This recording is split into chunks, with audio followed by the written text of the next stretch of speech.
Hello and welcome to the Weekend Wisdom series on Nightlight Astrology. I'm Whitney Kranz. I'm Alexandra Blair. And I am Alex Amorosi. It was even better that time. Y'all, we are Yeah. so excited to be here to present the what have we been calling it, thanks to you, Alex? The Weekend News Desk Astrology Report. We are manning the weekend news desk Yeah. here at Nightlight Astrology. You will not miss anything that happens in the sky. And we take that job very seriously, folks. We are here thanks to Adam Ellenboss and Nightlight Astrology. Adam is offering not only incredible courses at the moment, as always, as well as webinars. He's specifically promoting an incredible retreat to Mexico right now, his year 4 curriculum. So head over to nightlightastrology.com for all of the goodies there. But hang with us today because we are here to discuss Mercury's role in eclipse season.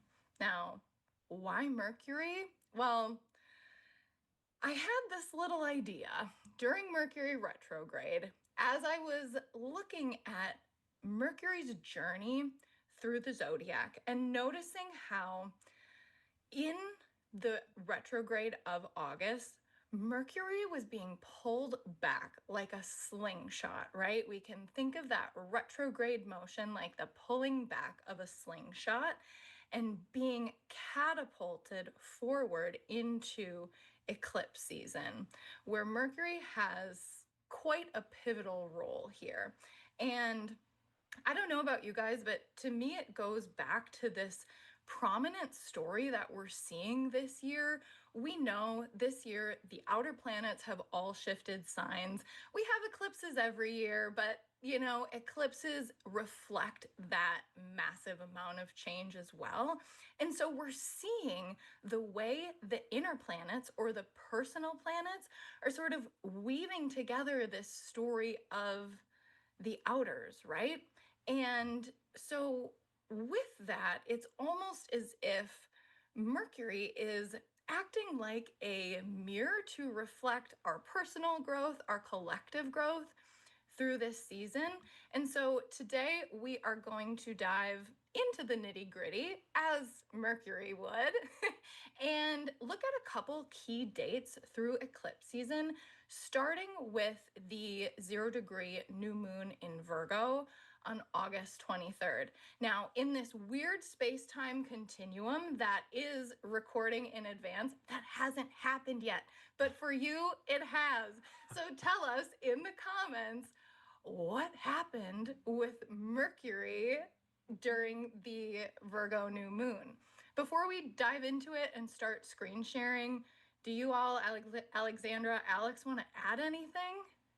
Yeah, I just wanted to add a little bit on what you said about how Mercury, Venus, the inner planets, but particularly Mercury and Venus for me this year have been really instrumental in hand holding Saturn and Neptune.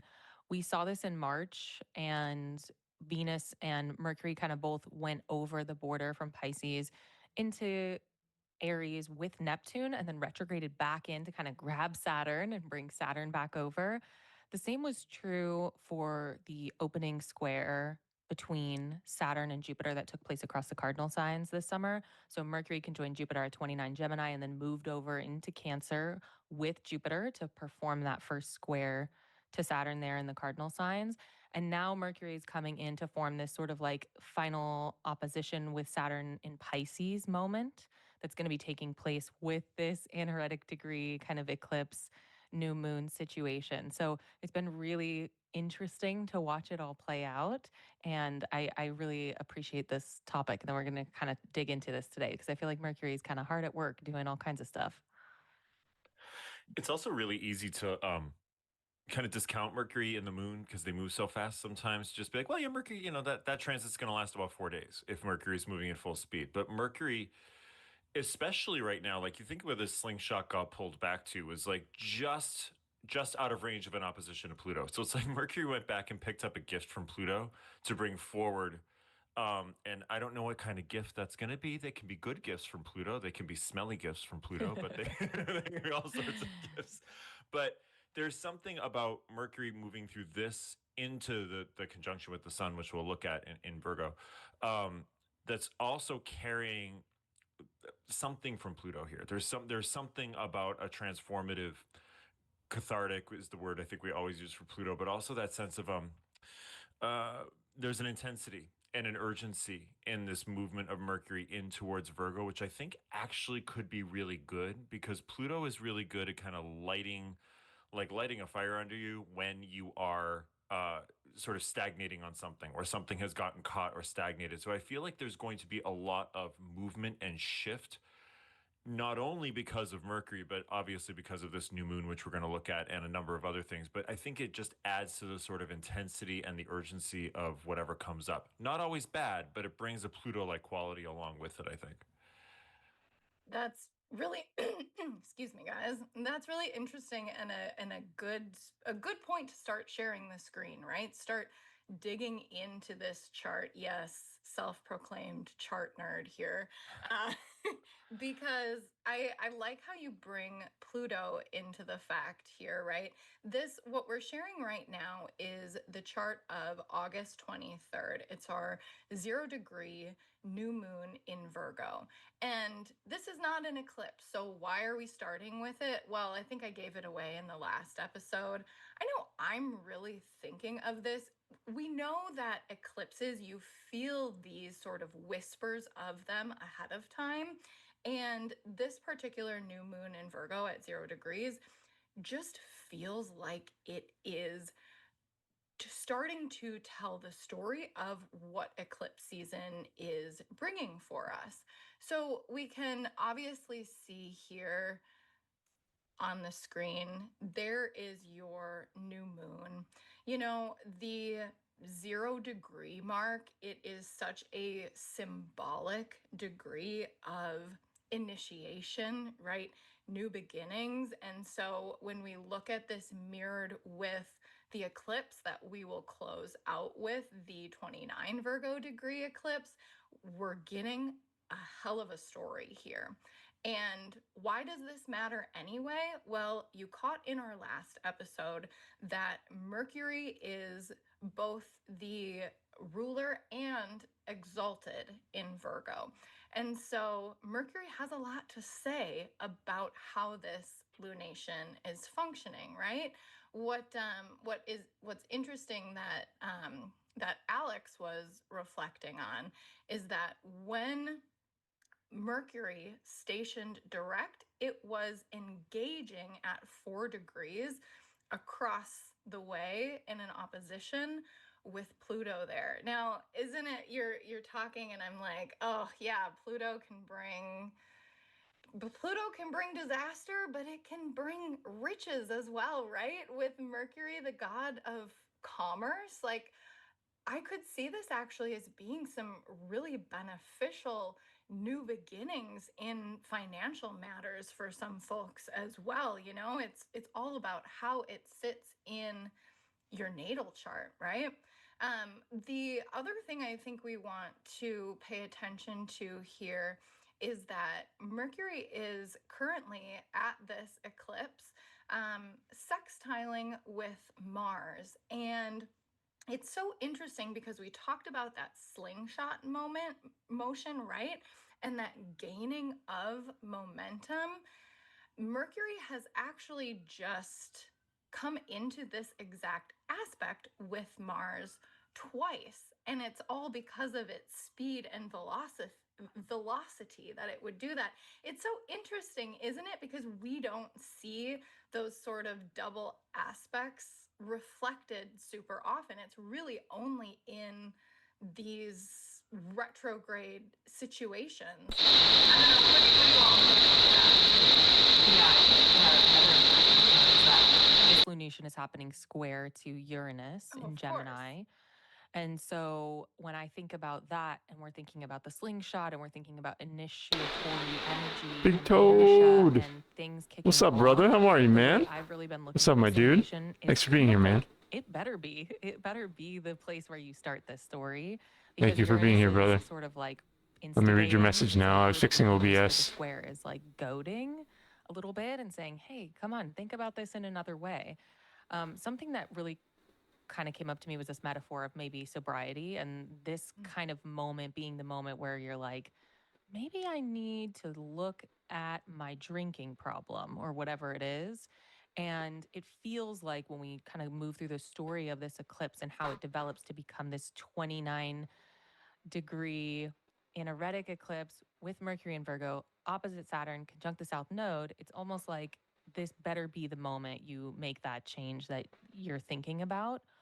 Or to put it a little less threateningly, like this is a much more ideal moment to make that change that you're thinking about. That's kind of what is coming up for me, like this electric discharge of material happening in Virgo here that becomes much more intense as the month goes on. What do you think, Alex? Yeah, I agree. I think that there's a you know, we've talked about in our previous videos a lot about Virgo and the sign, and there's to me, Virgo is always about the harvest and what are you reaping from what you have sown? What are the seeds you have Mm-hmm. planted? And I think looking at Uranus there, you know, it's a little bit like uh, you're not bound to you may have to sometimes sort of like take the crops that you got from what you planted, but you can plant new crops. It's okay to plant new crops. Like it's okay to plant something new for the next year that will kind of come alive in a different way. I think sometimes, you know, there's a really interesting tendency I think we have as humans to kind of plant seeds from a unlabeled seed packet. We just keep putting the same seed packet in the ground. We don't even know what they are, and it keeps coming up as something. We're like, oh, I keep getting this, and this is like something to me about like, why don't you take a look at what you're planting in the ground? Let's see what the seeds are, and then what am I going to get from this? And I think following one of the things that Virgo does very well, and I think Libra does this in a different way, is following the trail of consequence and causality. So just Mm. seeing, like, you know, like, and Virgo sometimes are hypersensitive to consequence. You know, they're very afraid of what a consequence might be. But just being like, it doesn't have to be you know, something where you're sort of attacking yourself in any way, but just evaluating, you know, what's going on the spreadsheet here. What do I need to do to get to here? What kind of seeds do I need to plant to get to that place? And what will ultimately feel refreshing and liberating, because I think that your Uranian quality is not just erratic and electric, but it's liberating. It desires to feel free, and sometimes we can be just caught in a loop of our own sort of self imprisonment in a pattern, and Uranus just comes along and shocks us out of it and says, like, there's an opportunity here to do something totally new, and it might involve, you know, sitting back and trying a different strategy to just see what comes out on the other side. Okay, I totally love that, Alex. And I love that you're talking specifically about planting seeds. Like, obviously, it's a great new moon metaphor, but it's so perfect for Virgo and harvest season. And it's bringing up the decans for me as well. Now, the decan, the first decan of Virgo, belongs to the sun. It's interesting. It's almost like, okay, with Mercury in the sun sign and the lunation happening in the sun's decan, there's like this weird mutual reception that's happening there, right? And when we look at the decans, we can associate with the cards in the minor arcana of the tarot. And this particular decan is representative of the Eight of Pentacles, which is basically a man working at his workbench, right? A person. We won't necessarily gender him in this scenario. It is a Mercury episode anyway, right? So this person's working at the workbench, right? And it is all about staying focused and dedication and mastery, right? And that is such a strong suit of Mercury, the way, oh, pulling it out for us. Perf. I mean, that person does have a mustache, so I love it. Yes, yes, it's this focus, right? And you know, there is the Uranian quality of it as well feels so prominent here, right? Because Uranus is also in Mercury's sign. They're both in Mercury's bounds. It's like Mercury, Mercury, Mercury. And it's giving this sort of like, I talked about it in a recent podcast episode. It's like really speaking to that magical element that is the magician or Hermes Trismegistus, right? That there is alchemical power in our dedication, right? And like you so aptly said, Alexander, it's like one of those things, if we're not working on it, if we're not working toward this change, if we're not dedicated to the change that's brought forward in that sobering moment, like this 29-degree eclipse could be downright spooky for you, right? So let's do what we can now to put received, and it's such a great be what we want to grow at the end of the season. Like that's actually all that needs to happen. So it can be really small. And I just want to encourage people to think about that. Like astrology, they're like, well, what's the sense in knowing that this is coming? Like we can't change our fate. Can we change our fate? Like this is a big debate, right? And I feel like this is one of those key moments where I'm sure people are thinking about that. I think about that all the time. Like, does me knowing make any difference? And I just have to say that I don't I'm humble enough to not even guess at why it works or how it works. But I do see a difference between clients who are trying and clients who feel like they can't try or maybe, feel stuck in some way. So even if it's something small, this is where I think people get stuck because they think, oh, if we use my sobriety example, they're like, well, I can't get sober tomorrow. And it's like, okay, but you could do some Googling, you could read a book, you could tell a friend, you could talk, any small thing is the seed planting to Alex's point. We're just trying to get the seeds that go into the ground to like be what we want to grow at the end of the season. Like that's actually all that needs to happen. So it can be really small. And I just want to encourage people to think about that. Like no need to collapse in agony because you can't accomplish what you need to accomplish 10 years from now. Like just take that small step. And I would just add, this is so beautiful, you guys. Just add, like, what do you really want? That's the thing that I would really, really think about. Like, is we don't have to get the whole fate free will discussion going. I'll spare. well, because we'll be here for hours. I know. I didn't want to go there, but I know it's so tempting. But just when you look at stuff, what astrology I think does is it provides a window of opportunity. You get to see some things more clearly than you might at another time. And there's always a chance for an action in that point, a choice, a choice of what you want to do. Sometimes it's clear, sometimes it's not. Sometimes it's life just comes along with the good stuff and the bad stuff, and that happens. But I think it's really important, especially when Uranus is involved, it's like, what would make me feel free, but also make me feel free in a way that I know I'm going to have to be wearing my big person pants at the end of this because Saturn's going to be the sort of a punctuation mark on the end of this series. Uranus can get adolescent really fast. And, I just want to be free. I just want to take the car, that kind of feeling. And Saturn is, the last sort of place that's going to be visited in this whole cycle. And Saturn is going to be like, yeah, but did you do this in a way that's responsible and mature?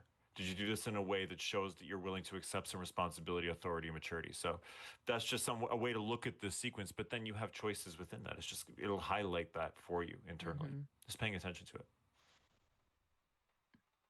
That's beautiful, you guys. This is such a rich conversation. I'm sorry, it also incited conversation from my dog. So if you heard that, sorry about it. So let's move on to September then, shall we? Now, I don't want to spend a ton of time here with Mercury's entrance into Virgo on September 2nd because we talked so much about all of the significations around Mercury in Virgo in our last episode. So if you didn't watch last weekend's episode on the dignities of Virgo, then be sure to go back to that one for a review. And I'll just take it forward one day. There we go. So Mercury enters Virgo on September 2nd. I think it is worth reiterating the fact that obviously this is, as we've already mentioned, Mercury's domicile and exaltation. Mercury is also squaring Uranus at this moment as well, right? Reinforcing those concepts of change that we just talked about. And, from a perspective of how this all fits in, like if we are following Alexandra's advice and just paying attention, right? Maybe it's not the big act itself, right? You can't get sober in one day. Maybe it is paying attention. Is Mercury's entrance into Virgo part of what gives us sort of this like new information or a new exchange of information that can help lead to this particular goal that we may be working toward? Do you guys want to say anything here? Yeah, I think we talked a lot about this in the previous weekend wisdom episode. So definitely, if you're interested in thinking about Mercury and Virgo, go back and we visited some fun charts. But I think we discussed the fact that sometimes a planet that is strong is not always the same thing as a planet that is bringing really pleasant subjective experiences into our life. And I think Virgo is definitely a strong character for Mercury. Mercury is both in domicile and exaltation. And in that episode, we kind of compared that to like an eccentric hotel owner who lives in the hotel too and like has a lot of weird guests and has a lot of neurotic little rules. And that's kind of what Mercury's doing here. So I'm excited to talk through more of what's happening, but I think we're good now for Mercury and Virgo for me. What do you think, Alex? No, I agree. I just quickly want to mention from the new moon and then Mercury's entrance into Virgo, both will be conjunct the fixed star Regulus, and I just want to point that out because it's really Mm. important. It's a very powerful star. It's actually in Leo, so you have there's I think two or three stars that form the head of the lion, and then Regulus is the center point, heart of the lion. And it actually, because of precession, is now in 0 degrees of Virgo. There's a lot of solar energy behind all of these movements into the initial part of Virgo. Like you Mm-hmm. pointed out, Whitney, like this is the decan of the sun. This is the fixed star Regulus, which has a lot to do with leadership and using leadership effectively. And Bernadette Brady always talks about Regulus as like the downfall of Regulus is always when you seek vengeance, and that Mm. vengeance can bring about a downfall with Regulus. But it's also very much there's prominence to this new moon. There's prominence to Mercury's entrance here. It always is when any planet moves into this first part of Virgo. And I just also think it's interesting that concurrently with this happening, Jupiter takes on a much bigger background role because Saturn has moved back into Pisces, and Jupiter is in a superior square to Mars in Libra. So there's a sense here with like anything that feels like it's prominent and eccentric has a kind of soft landing. It's like Mm-hmm. it's like yeah. But if there's something you're going to do here that feels like, oh my God, I'm really going to take a leap. It's like there's like a net somewhere. Jupiter's got a net for you. So I think like I just wanted to point out, that the background noise feels really nice having Jupiter very strong and Jupiter also sort of responsible for in a powerful position over both malefics at this point. I love that fact. I love that from this vantage point, yes, Jupiter is sort of strengthened as that safety net. That's so interesting you bring that up, Alex, because Alexandra and I were having this conversation offline where, Jupiter is like the trapeze artist, like just go and do the tricks, right?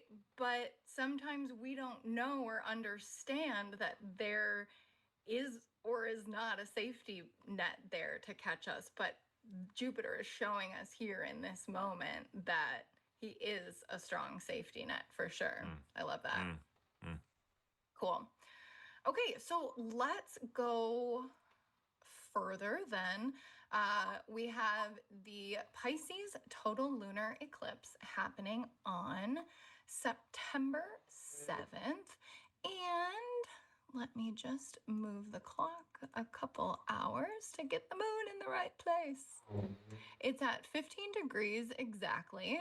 I think this one is really interesting because 15 degrees of Virgo is actually Mercury's exaltation degree. And that certainly says kind of what the sun is doing in opposition to this moon right now, right? Kind of combing through the details while the moon in Jupiter's sign is trying to understand the big picture, or reflecting the big picture back to us.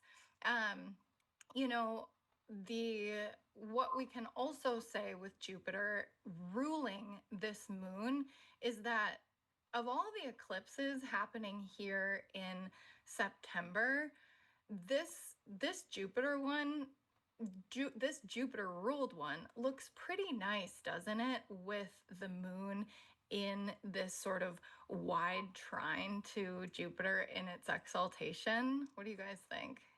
Yeah, I think it looks a lot nicer. And to be honest, I think it looks nicer than any of the Pisces eclipses we saw previously. And it only kind of gets softer just from where the astrology goes as things start going through Scorpio and we get these grand water trines that are really beautiful through winter.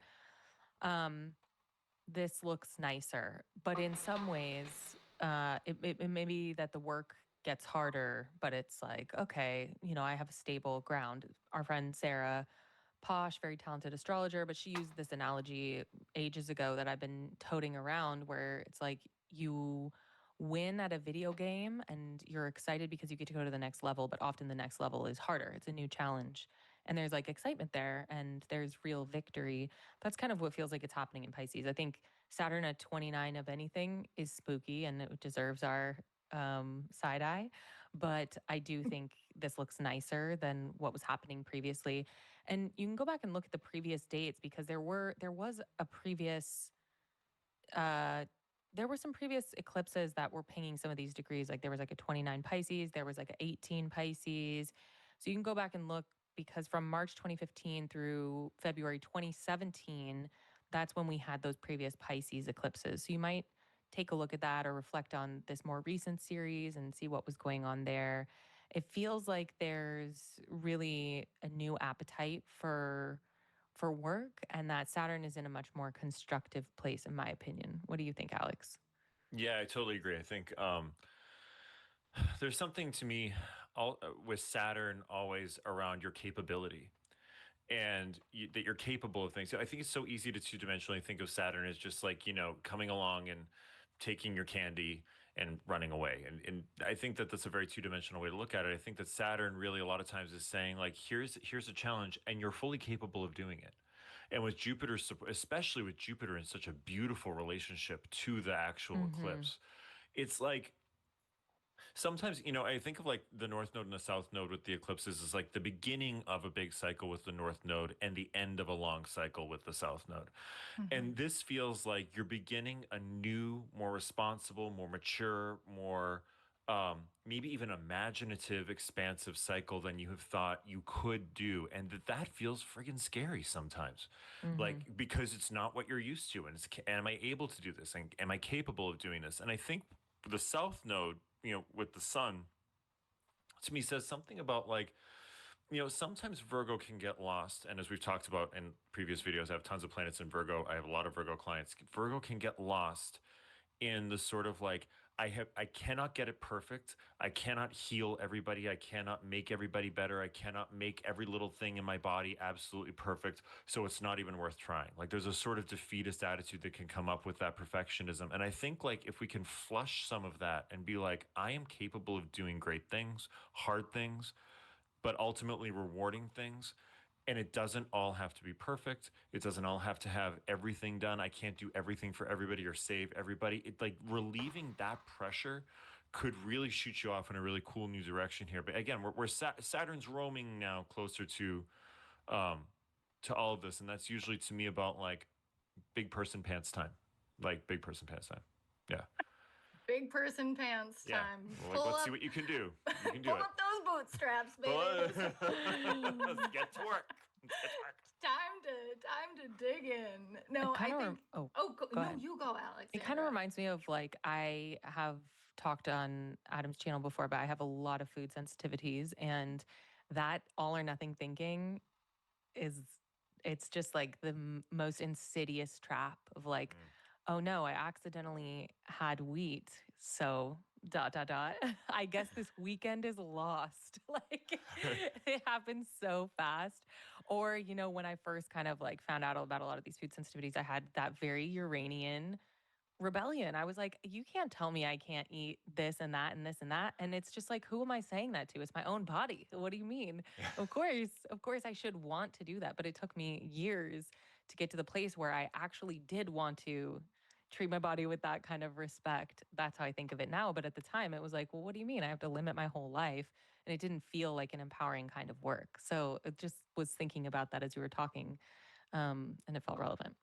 Mm, yeah. I love that. And I think it shows us kind of this dynamic that we're dealing with, like this bigger picture, this greater goal or idea or sense of consciousness, right? Then just very much in opposition, quite literally,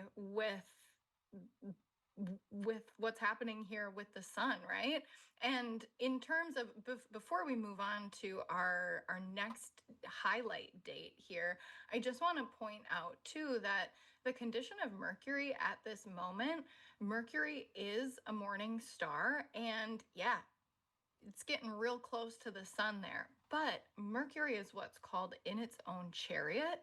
So Mercury has its own agency here to sort of live out its own wills and ideals. And I thought that was just worth mentioning before we move on, right? Because when we're going to move on here and show you on the 13th of September, that we have a Mercury Cazimi.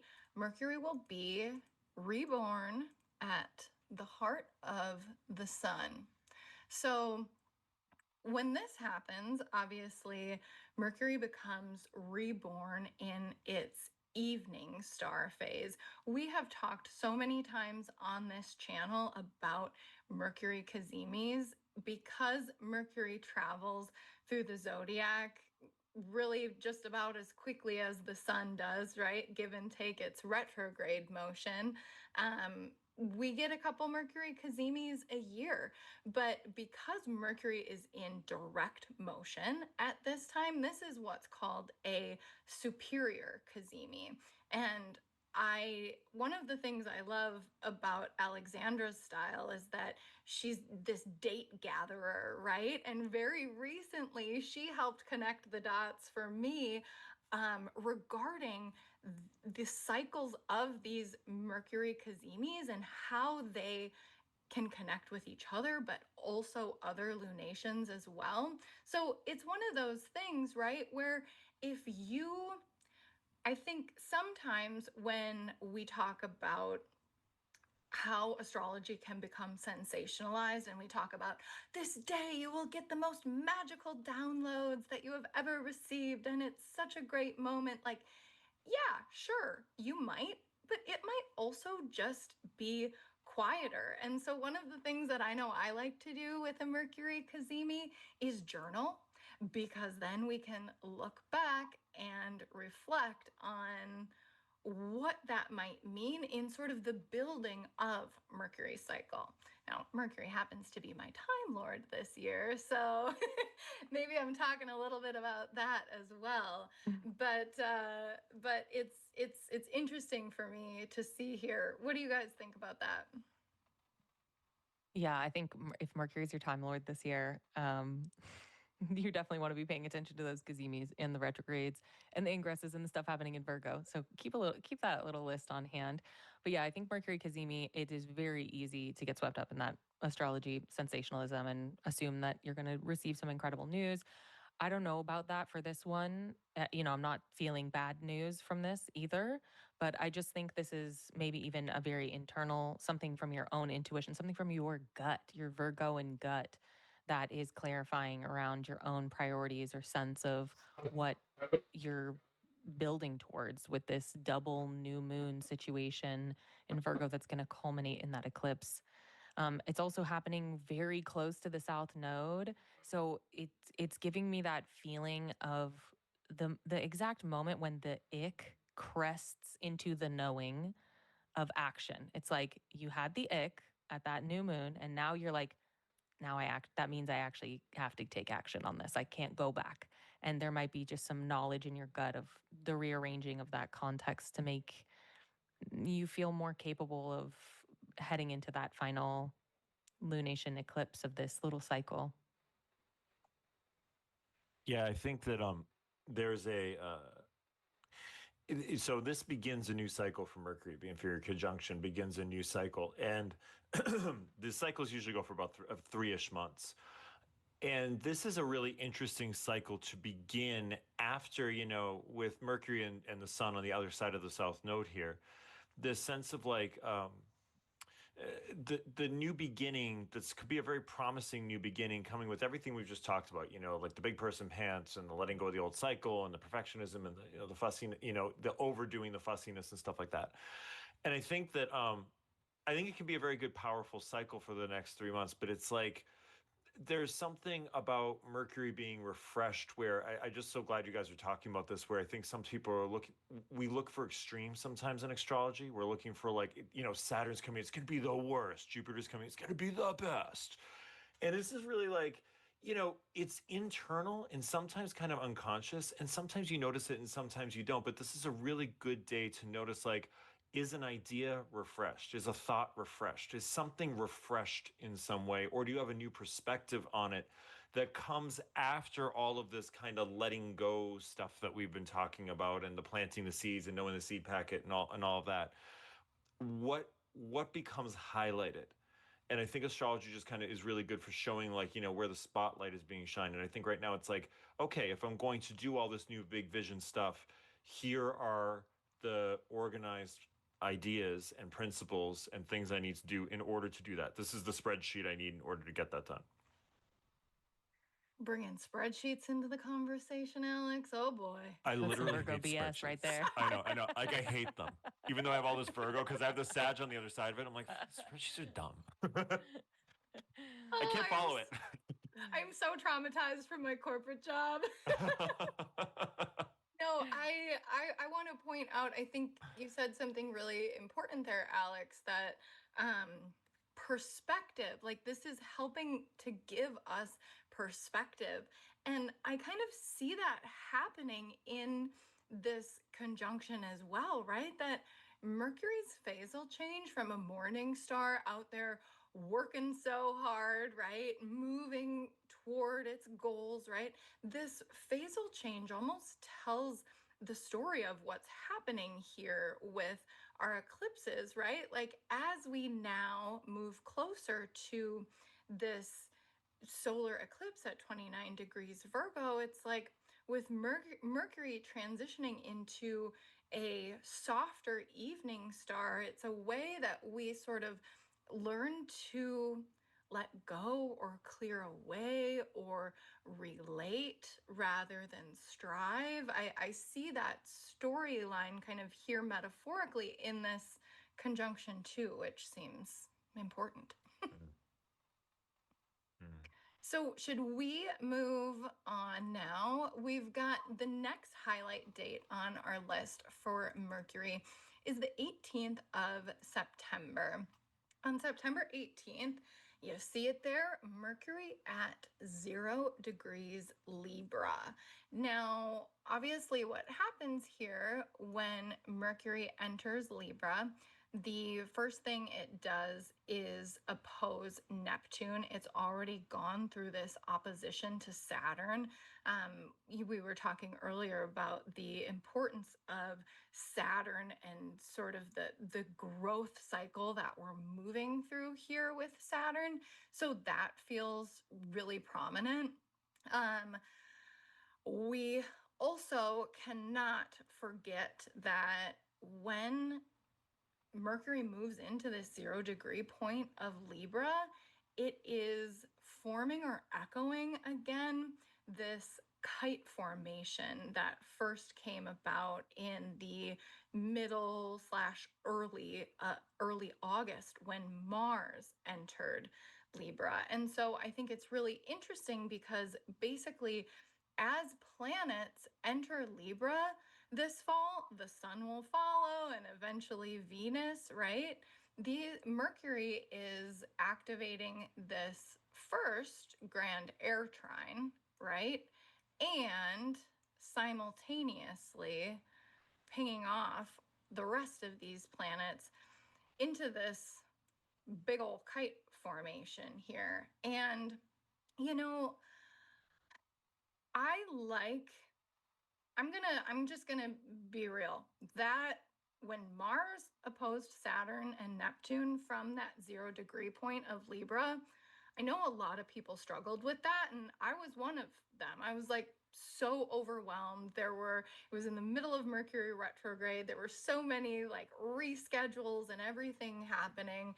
And so anytime change happens, right, especially forced change, which feels prominent with Mars in that sort of position holding the tension of that kite, anything that's forced is going to feel tough, right? But what I see happening here is there's a way that we've been able to integrate and work with this change in a way that we can be a little bit more objective about it or intellectual about it, right? Rather than feeling the weight, we can sort of understand what this is working all towards. What do you all think? I think this is a really interesting moment for all of these astrological jargon conditions because what's happening here is that Mercury has moved out of its domicile exaltation of Virgo. It's moving into Libra. And at the same time, Venus is about to move into Virgo. So Venus typically not that happy in Virgo, but at this time, Venus and Mercury will have this condition called mutual reception where they're in each other's signs. I think it's interesting, Alex, you mentioned Regulus. So Venus there at Regulus 29, then 0 with the moon. But to me, this moment really is the beginning of the fall of the solar figure and the solar condition this fall, this autumn, because the sun will hit this reckoning point at 29 Virgo and then plunge into the sign of its fall, Libra, immediately in opposition to Saturn and Neptune.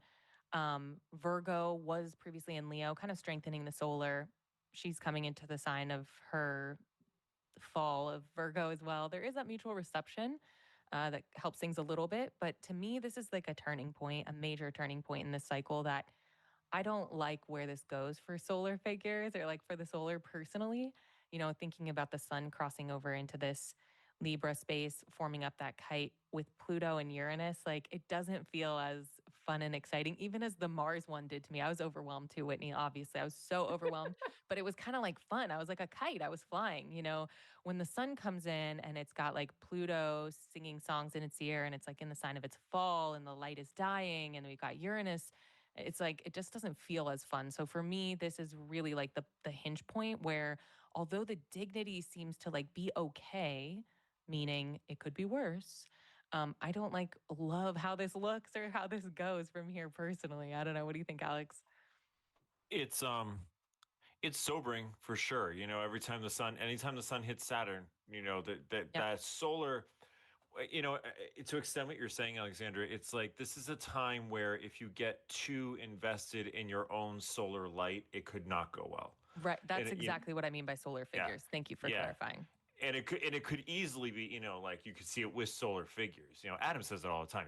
Sun and Saturn, you could see solar figures, leaders, Yeah, fathers, grandfathers, there's culturally. stuff Yeah. going culturally or familially, something like that. Familially, is that a word? Anyways, It is now. it is now. It just be a familially. But there's the thing I think about a kite, because I just kind of look at the energy of it, is it's very easy to get caught in the opposition of the kite because it feels like, Saturn, Neptune's just kind of sitting there being like, chill, man, don't do your solar thing, just chill. And then there's like this, but you have a workaround with the kite. You have these easy trines through Pluto and Uranus where it's like, trine doesn't always mean easy, but it means there's somewhere if you get off of the myopic view that the opposition is the only thing that's going to get you where you want to go. In other words, the sun and Neptune or the sun and Saturn is the only thing that's going to get you where you want to go. And you look like, what do I need to transform and what do I need to think about in a totally different from a totally different point of view? What do I need to like free myself from in terms of the logjam that may be appearing, or maybe something that like I'm noticing a logjam I've created for myself, or it's in my mind or my subconscious, whatever it is. I think that for sure with Venus moving into Virgo, this is where well, let me say it this way. With Mercury having moved into Libra, the Sun moving into Libra, air signs being more highlighted now with this grand trine, collaboration and coming off of your ego's throne can feel very, very helpful. Communication, relating, talking to others, being in a sort of like, I am part of the wheel, I am not the wheel itself. I think if you get caught in the sort of like, but I am the sun and the sun must shine, there's a big uh, probability that there will be some consequence to that. I think that that's also related to Venus being in Virgo. And it's almost like Yeah. collaboration and relational stuff can be a remediation for a wounded Venus, because Yes. there's another part where it's like nobody would understand, or I'm going to be too much of a burden if I say this stuff, or Yeah. this is too intense, or maybe like people don't understand me. Like those kinds of like wounded Venus thoughts are also not helpful. Yeah, exactly. Reaching out and knowing that you're part of a great system that wants to help you. It's there. It's just you got to look for it a little bit. Mm-hmm. Yeah. I love that because that was one of I just moved our chart forward Mm-hmm. to the eclipse point, right? Because we basically started talking about it anyway. That's exactly what we're talking about here now with Venus in the sign of Virgo. You know, it's this importance of support, and as we as we look at this objectively spooky moon happening here, like right with the sun moving into the darkest point of the year, this sort of precipice, this liminal space of equal light and dark. It is so important that we know who we can go to for support, that we have our support structures around us. It feels really, really important right now. I mean, this is basically what we have just spoken about, right? With the sun the partial solar eclipse in Virgo at 29 degrees opposing Saturn and Neptune, coming into that same kite formation that we've been talking about. Here with Mercury at right now 6 degrees of Libra, it's interesting to note as well that Mercury is in Saturn's bound. It's really giving that, again, the same themes are being echoed through this cycle, right? The tension of growth. And so, as we're working to sort of clear away what's no longer working, like we need to think about it. I'm so glad you both brought up the importance of Venus here. Not only the importance of support, but like what we are giving others, like what we are leaving in terms of legacy as we move forward. I can see Alex is jamming over there. I love it. Jump Oh, in. Tell me just about really it. wholeheartedly agree with that, like in a big way. Yeah. Yeah, and I'll bring it back to the decan at this moment too, because this particular decan of Virgo, the last decan of Virgo, decan 3, is Mercury's decan. So again, Mercury, Mercury, Mercury. That's why we're talking about it. But this decan is associated with the 10 of Pentacles, and the 10 of Pentacles is a card that is, I mean, it's in the midst of what looks pretty spooky here, like the 10 of Pentacles is a good card, but it also echoes death in a way, because in the 10 of Pentacles you have, a person near the end of his life reflecting on all they've done and the joy they've brought, the kids they're surrounded by and the dogs they're surrounded by, and this beautiful land on which they sit. And it's this view of like, what we have generated will last, right? It's like people are so important. Oh, cool. What is this deck This is that you're the using, this Alex? is the what is it? I was just gonna say Myers-Briggs. It's not the Myers-Briggs. Jesus Christ. Myers-Briggs. Morgan Greer. I was like, It's the INFP it's deck. the INF 10 of Pentacles. 10 an ENFP. This is the Morgan Greer tarot. This Oh, is I've had this beautiful. deck for years. The first deck I ever bought, but yeah, it's the idea of like the doors closing, Whitney, right? Like Yeah. they've gone into somewhere a chapter is beginning internally, but something has ended, but it's fruitful. Yeah, You know what that particular illustration is giving? It's like with these warriors, these knights, it's like they've come to Valhalla, right? In yeah, Norse mythology, yeah, right? Like that's and so now let's partake in what is our own heaven, you know? yeah, I love yeah, it. That's great. yeah. Yeah, I feel like this part, I mentioned the different dignity conditions. I feel like we do have those to consider. I don't know that it makes it nicer on a subjective experience level here on Earth. Might make it more productive. And I actually, maybe a controversial Saturn loving take, I actually feel like Saturn is such a gift in this Yeah. chart. Like it Yeah. just feels like Saturn could be a real ally if you are that kind of person. I think in any other circumstance it would be so scary, and it certainly makes it ups the stakes. It gives it a sense of gravity, and there's a very real sense of stakes there. Um, but it's like Saturn is involved again in that trine with Jupiter, even stronger at this point. That feels really productive. And that continues on as Mars comes into Scorpio and all the other planets come into Scorpio. It turns into like those water trines for Saturn. I just am not that worried about Saturn there. In Pisces, for me, it's more about those wounded Venus thoughts coming up Mhm. in Virgo. That's like, that maxim where they say, like, how can anyone love you if you don't love yourself? Or maybe a crisis point where it's like, in hindsight, you look back, or if you're watching a movie and you're just watching this character suffer and carry all this weight, and you're thinking, just tell everybody what's going on. Just be honest about what's going on with you and bring people into the moment. And they can't for whatever reason. And that to me feels like more of the story that's going on here, like living in an echo chamber of shame, feeling cut off, and that's kind of why I feel like Saturn is an ally, because there's like a real moment right here where you could choose to do something different. Um, it might be hard. It might be very hard. It might be foreign. It might require letting people see you in ways you didn't ever want to be seen. And it might require developing some real backbone around saying no, discernment, cutting out people who are kind of like not the right people for you. But that's how the story feels to me. What do you think, Alex? I really love the way the direction you're going with this, Alexander, because I think that one of the, you said shame. I would also offer with Virgo always guilt. That there's a, I feel guilty. I don't, like you said before, like I don't want to be a burden.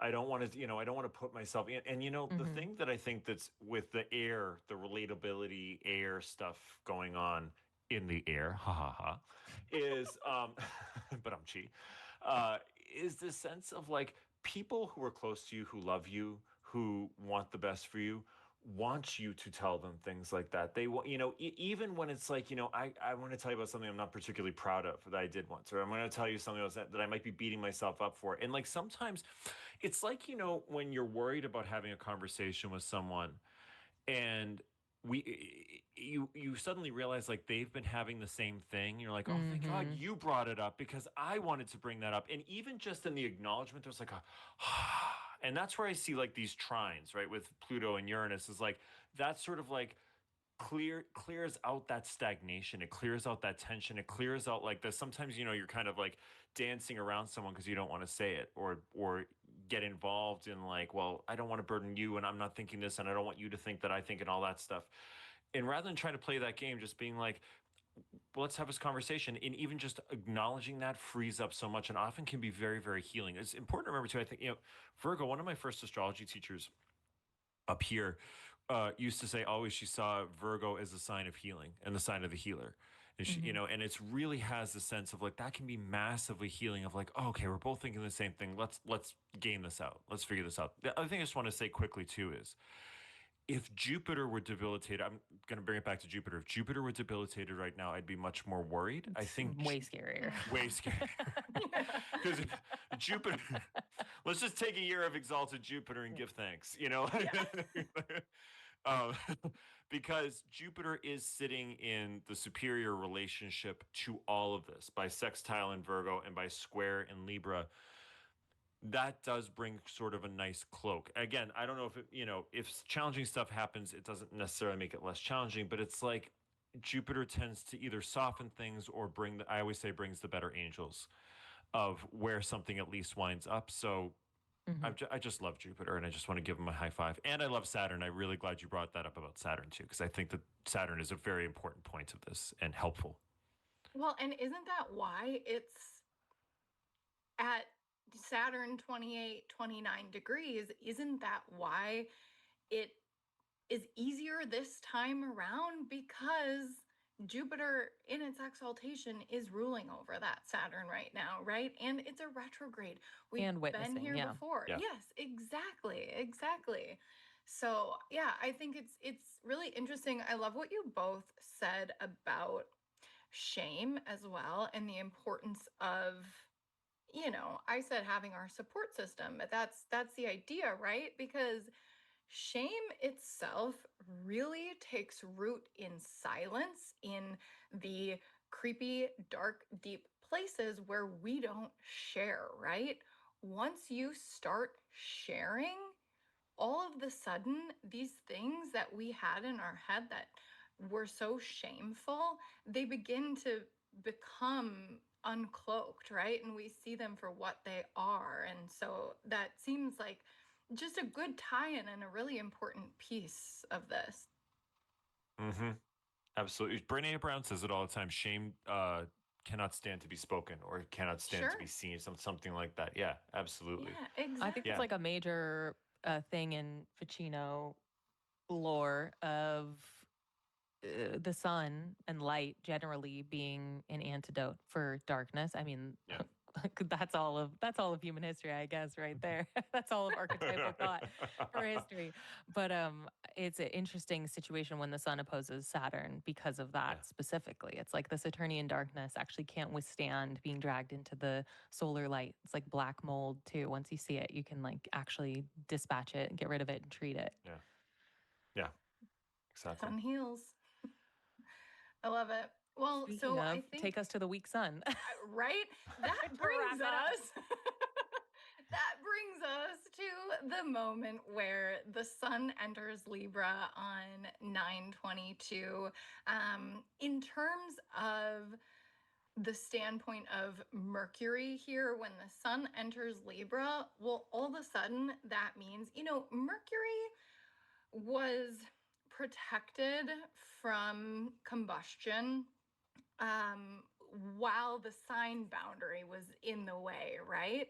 And now that the sun enters Libra, well, now Mercury is combust all of a sudden again, right? And so, Alexander, you said something, I can't exactly remember what it was, but like the importance of honesty, right? And I see it as being like forthcoming, right, with our information, because like as Mercury becomes combust and we're like sort of cleaning up from this partial solar eclipse, I think it's important that we remember here that Mercury is not doing so hot. Or actually, it's the opposite. Mercury is really hot right now. It's too hot to function, right? Because even though the sun is, here in Libra in the darkest place of the year, it's still heating up Mercury. And so I think that's a really important thing to remember, like as we move into the darkness, to like sort of fact check and understand that information. What all do you have to say on when the sun enters Libra and here's Mercury in its path? Yeah, this is one of those moments that makes me reflect on the privilege that we have to be talking to an astrology audience because Yes. our audience has their journals out right now. Like, Mm. our audience is like reflecting on their lives every day and trying to make improvements, even if they're trapped, even if they're stuck, even if they're totally human. But I think there's some undergrounding that happens here. I don't know how prevalent that's going to be in this audience because we have, like I said, some of the best audience in the world, particularly the Nightlight audience, incredible. And I know my audience on YouTube is incredible too. But there's an undergrounding that happens here with Mars coming into Scorpio, with the sun moving into its fall. This is where like some of those solar figures are like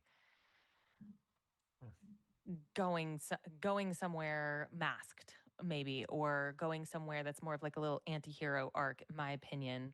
And it feels not super necessarily definitionally constructive, although of course we all have masks that we need to wear in certain environments, but it just kind of feels not that. It was reminding me of the quote from, oh my gosh, the movie's escaping me, but it's a Marlon Brando movie. I could have been a contender, and it's like one of those feelings of like I could have had everything, but I lost it all, and now I'm gonna like dot dot dot become A an streetcar anti-hero. named Desire. No, it's the one where he's the boxer. The boxer. Oh, I don't know. I don't remember. I'm gonna Google it as soon as I stop talking. But yeah. So anyway, I don't want to depress everybody and make everybody feel sad and skeptical about what's going on there. But I think if you're not watching out, there some of that rhetoric might start popping up. Like, oh, I knew nobody was going to have my back. I knew that I should have just kept it to myself. Should have kept my nose down. I think there's a real risk of that here. But of course, the sun goes through Libra every year, you guys. Mars goes through Scorpio every year. So I don't think we're in danger on a personal level of anything toxic or terrifying. But it'll be really interesting to see what kind of energy the sun brings into that kite. Yeah. Whitney, is the first decan of Libra the Four of Swords in tarot? I can't remember off the top of I'm my trying to head. remember. I'd I have don't to have look my it chart in up. front of me, but I'm thinking like Gemini would I don't be. either. Yeah. Yeah, I First think decan of it is. Libra. Yeah. Um, because it strikes me like we've been through this eclipse season. Will probably have something where like all the things we talked about, constructive and good and blah, blah, blah, and doing this stuff, you might just need to chill, especially with the sun opposing Neptune. It might just be something where it's like, again, kind of extending the theme of what we were talking about before, you reach the limits of your own capability, your individual capability. And there's something about like, I need to chill for a while. I need to rest. I feel often when the sun and Neptune are involved in hard aspect, there's something around feeling tired or drained of energy or feeling like your energy is just more porous and nebulous. Um, but I think it also is a deconstruction of the solar's type of thinking. That's kind of like that It is. It's solar. the Two of Swords. It's the That's two of so swords. right. Okay, yeah, yeah, exactly, Slicing right. through. Slicing through, and so it's like the sun in Libra to me, I've always described as an ambivalent sun, and the sun doesn't want to be ambivalent. The sun doesn't want to be bifurcated. The sun doesn't want to have the two of swords. It doesn't want to have two decisions to make. It wants to just have a unified direction forward. This is a time where it's just like letting that part of you have a little bit of a break and a rest, and maybe just kind of letting it soften a little bit could feel really good. The thing that I like that Mercury that does get a little hand here, hand up, hand hold, whatever we'll call it, is the Mercury reception with Venus at this point, which I like too. That there's a okay, they've got a little bit of support there, but I think that it requires a lot of relating, a lot of communicating, a lot of being clear in your communication, everything we were just talking about, and that could ultimately feel a lot better. But I love that idea of like the solar light becomes dimmed in some way now, That in a big Mars way is this year. such a bully in that sextile. That's I know, that's ridiculous. I know. Mars in Scorpio looking at Venus in Virgo laugh. Like that's humiliation Yeah, sextile right there. That's what's happening between those and two. squaring Pluto at the same time. That's Yeah, so scary. yeah. Oh, wait, you're muted. Also, I looked up the movie. It's On the Waterfront. On the Of waterfront. That's course. it. Yeah, Yeah, yeah, okay. yeah. You guys and your movie prowess.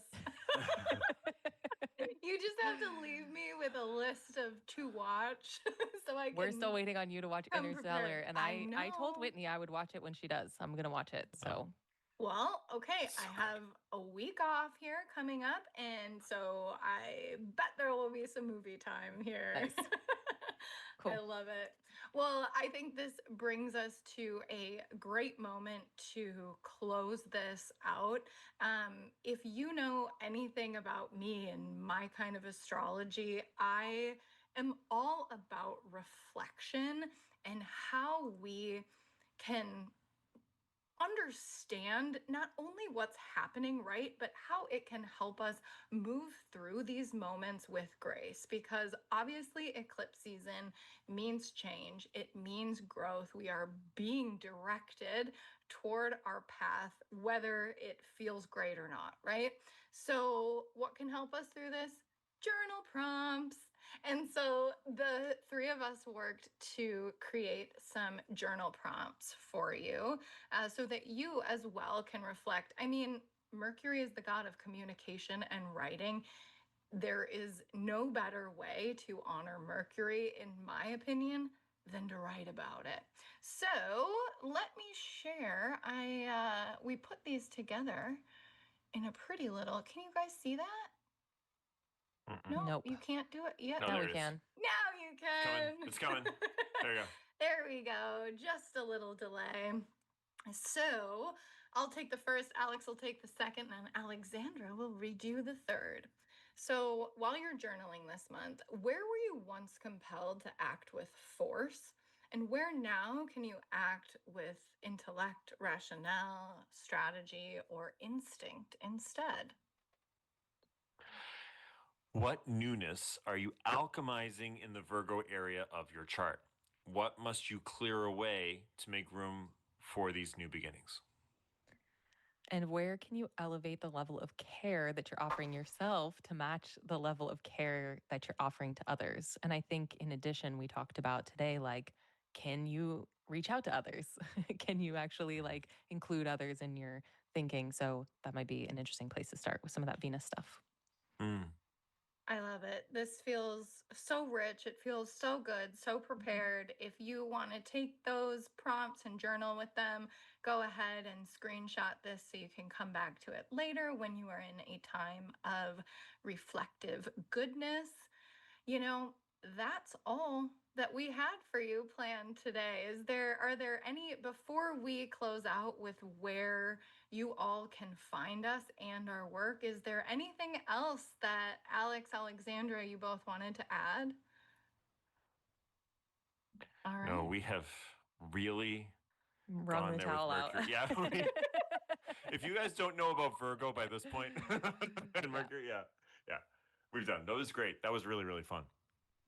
Good. This was so fun. Thank you for indulging me with this topic. I love to look with a microscope at all of our astrological transits. You know, I think Alexandra has said this before that Whitney could probably talk about one transit for an entire hour, and it's true.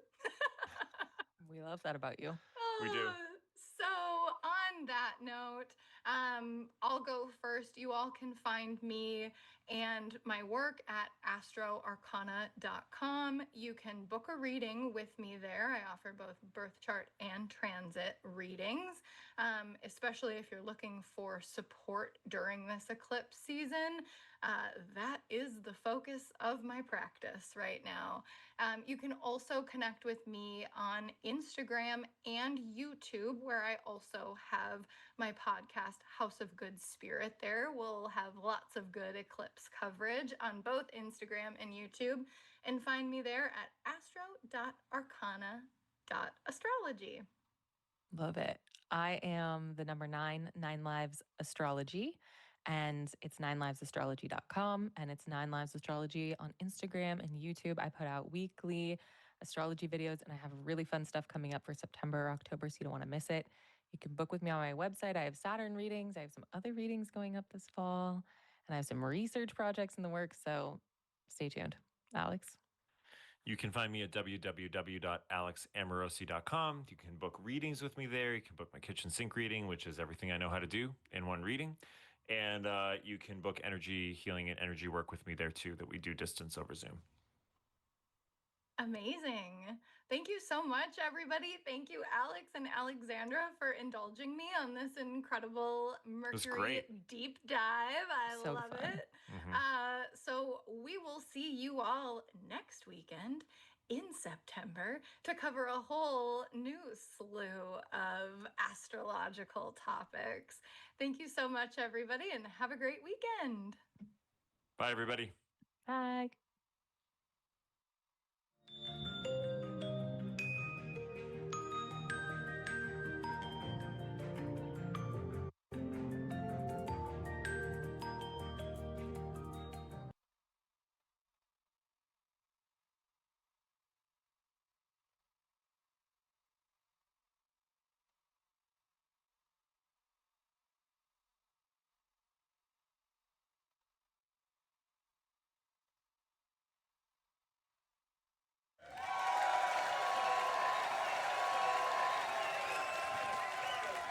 please welcome to the stage, Jimmy Dore.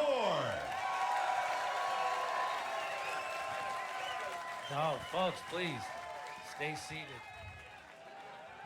Stay seated, sons of bitches. I don't know exactly what's happening in Ukraine, but I do know whatever the news is saying is happening, that's the truth. And sure, they've lied about every war in my lifetime, lied about Vietnam through 4 different presidents, lied about Iraq twice, Syria, Libya, Afghanistan for 20 years. But when it comes to Ukraine, I just think they're telling the truth this time.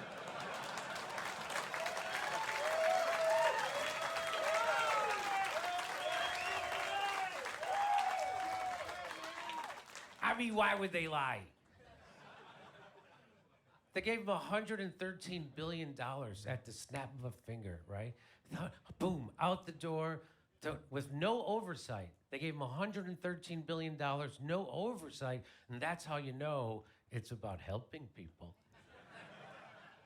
Imagine if they wanted to give $10 billion to America. That would take, by the way, that would pay for community college for the whole country. That would take a decade or two. They'd have to have op-eds in every paper. They'd have to have town hall meetings. They'd have to have Anderson Cooper would have to put on a T-shirt and interview people in the street. $10 billion for education. That sounds like a lot. But $113 billion out the door to Ukraine, the most corrupt country in all of Europe. No oversight. It happens at the blink of an eye. And I'm like, you know, I get corruption is how legislation gets passed, and that's why that happened.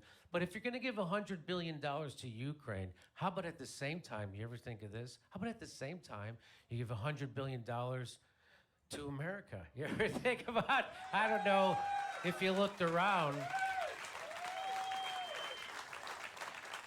It's turning into a shithole. But anyway, people living under every bridge. You know, they say, imagine if they did send $100 billion to America. Wouldn't that be? Because they say you could end homelessness for $20 billion. And I don't know if that's true, but let's just say it is. So for $100 billion, they could have ended homelessness, then started it again. Then said, we're just kidding. And then fucking ended it again. Don't you think for $100 billion, they could have taken some of that money and bought a dog that would lead Joe Biden off stage?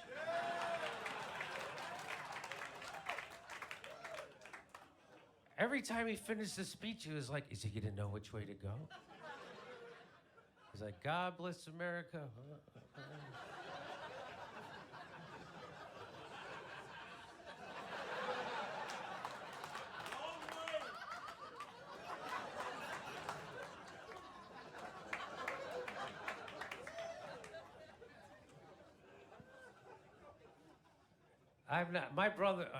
My brother loves Joe Biden. My brother says, Joe Biden is sharp and focused. I'm like, he's about as sharp as a pair of kindergarten scissors. And he's about as focused as a fucking Bigfoot video.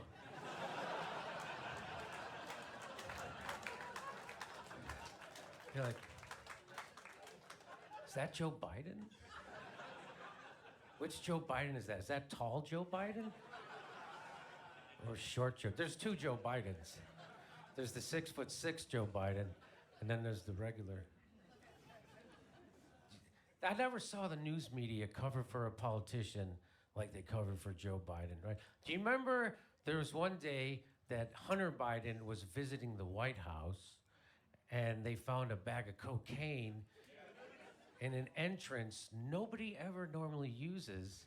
And then the media just covered, they go, yeah, they found a bag of cocaine in an entrance no one uses. The FBI says they don't know where it came from.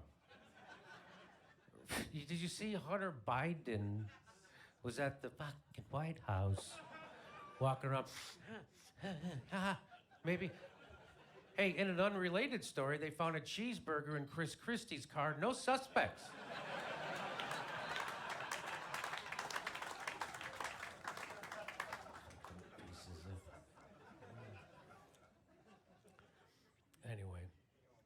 So now we're going to get to the dark part of the set. And I hope you're ready because I have friends who, I have friends.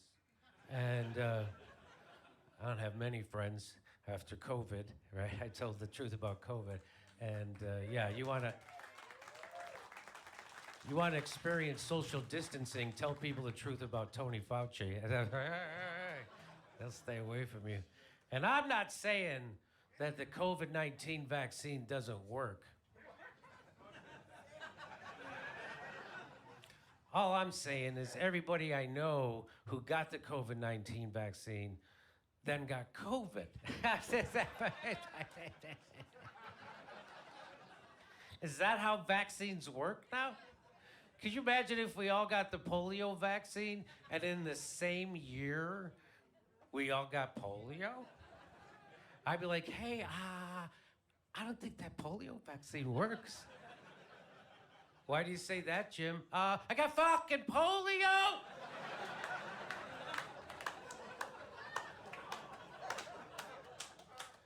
Then there's always some asshole. Well, it's not supposed to stop you from getting polio. It's just supposed to lessen your symptoms. Oh, well then I guess it worked. I guess it worked. Look at me. I'm a success story. Put me on the poster for the COVID vac. Woo! Jimmy!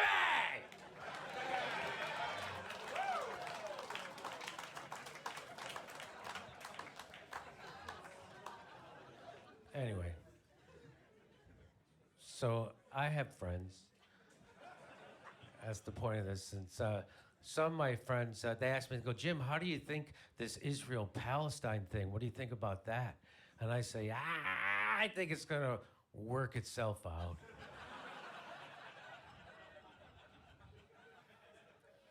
I have Zionist friends, and they try to get me to go along with Israel, right? And they say to me, they use tricks on me. They go, Jimmy, I know you support gay people. You know who doesn't? Hamas. Hamas does not support gay people, Jimmy. What do you say to that? And I go, oh, I didn't know that. I guess we should slaughter their children.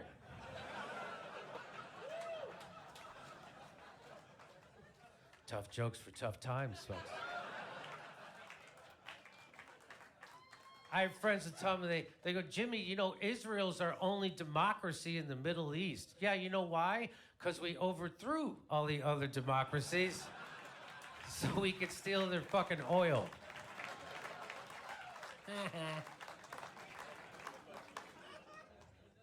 They go, yeah, you know, having Israel as our ally in the Middle East is like having our own aircraft carrier in the Middle East. And I was like, unfortunately, that aircraft carrier has a concentration camp right in the middle of it. Isn't that tough jokes for tough times? Tough jokes. And they do, you know what, they try to get you to go along with the war. They try to go, you know, that Hamas cut the heads off of 40 babies. Which they didn't do that, right? That was propaganda, which got debunked. But even if they did, my advice to Hamas is that you don't start by chopping their heads off.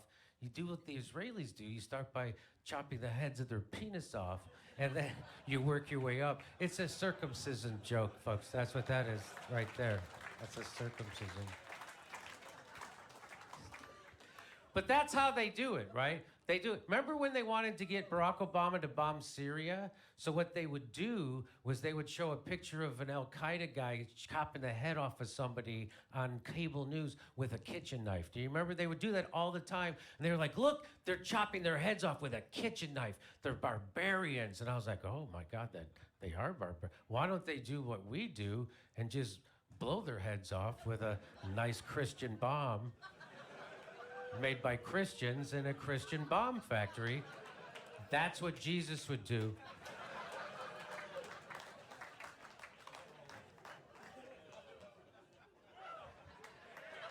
This is the tough part of the set. You're getting through it. You're doing a good job. You're doing a good job.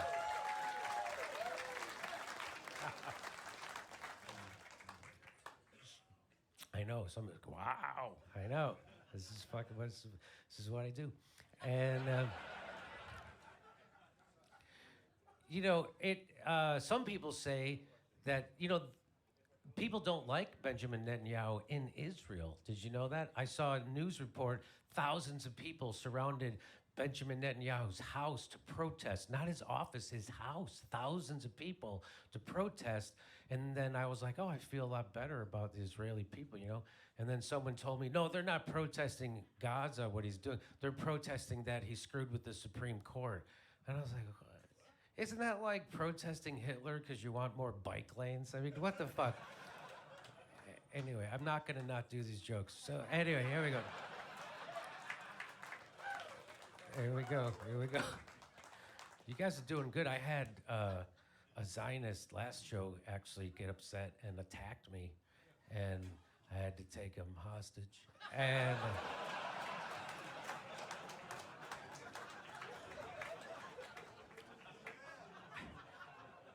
he paraglided in. Anyway. I know. It's tough for me. It's because some people say that the Israelis wanted this to happen. Benjamin Netanyahu wanted that October 7th attack to happen, and that's why they didn't respond for a couple of hours. And I was like, well, maybe all the Israel soldiers just ate lunch and didn't want to get a cramp. I don't know. Maybe they were on the phone with their mothers. Those Jewish mothers can talk. The point is, that sounds like a crazy conspiracy theory that you're telling me Israel wanted Hamas to attack. That's the next thing you're going to tell me is that the cops were in on January 6th attack. I mean, what part of the cops blowing the doors wide open and taking selfies with the protesters makes you think they were in on it? I don't know. They did everything except erect a bouncy house inside the Capitol. I was talking with Cornel West, he was on my show, and I was like, hey, why do you always call Donald Trump a fascist, but you never call Joe Biden a fascist? And he said, that's because he tried to overthrow the government on January 6th. And I was like, really? You think a bunch of Second Amendment gun nuts showed up at the Capitol to overthrow the government, and son of a bitch, they forgot their fucking guns. Isn't that weird? I bet they were embarrassed. All right, we're going into the Capitol. Mikey, give me the guns. Ah! I brought mittens.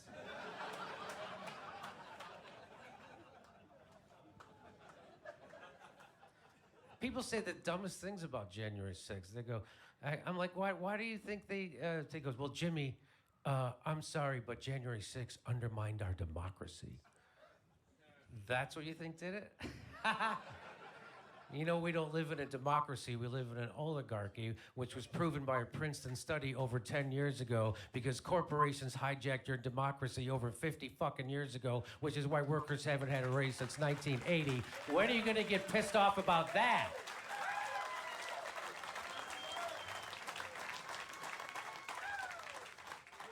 And then they did all the lawfare against Donald Trump, right? 92 felony indictments and all that shit. And my friend goes, I'm sorry, Jimmy, Donald Trump broke the law. And I was like, oh, I didn't know that we were prosecuting ex-presidents because they broke the law. If that's true, why does George Bush and Dick Cheney still walk the earth free men? If that's the truth.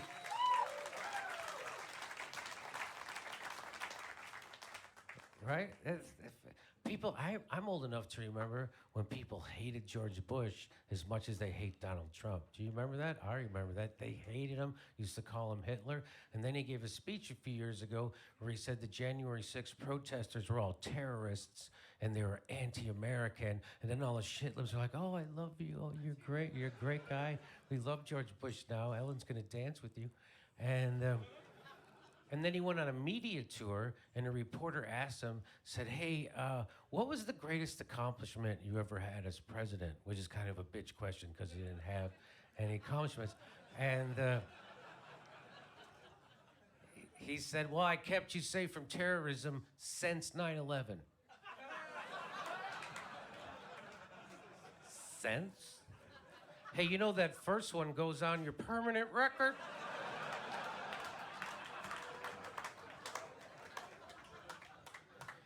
You don't get a pass for the biggest terrorist attack. Isn't that a weird brag? I kept you safe sense. That's like the bodyguards for Lincoln going, nobody shot him twice.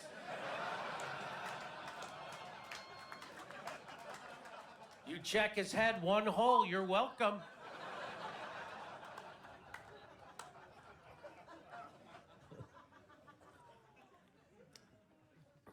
Okay, anyway. It's tough for me, the whole Gaza thing, because my favorite comedians growing up were always Jewish comedians, right? And so now it's kind of tough. You know, I grew up on the south side of Chicago. I never met a Jewish person until I moved to Hollywood to do comedy, and then that changed. And I moved into a Hasidic Jewish neighborhood, no kidding. And the first weekend I was there, right down the street at a movie theater, they're having a Jewish film festival, and I was gonna go, but $15. The point.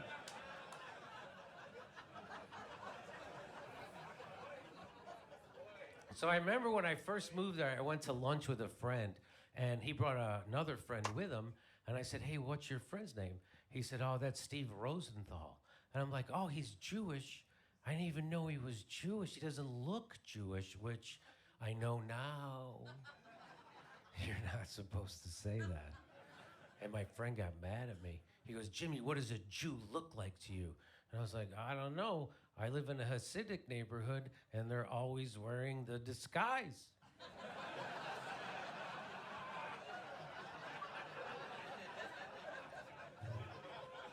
I don't know why those guys don't rob a bank every day, you know? The cop shows up, what do he look like? Fucking everybody around here. But of course, they don't rob banks. Anyway, the point is,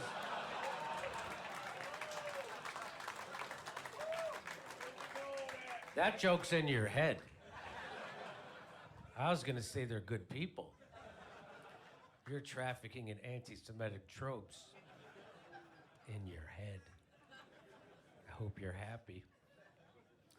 Anyway, so let's talk about the election. And I was talking to my brother. My brother's all upset about the election. He's like, I go, why are you so upset? Who'd you vote for? He goes, I don't vote.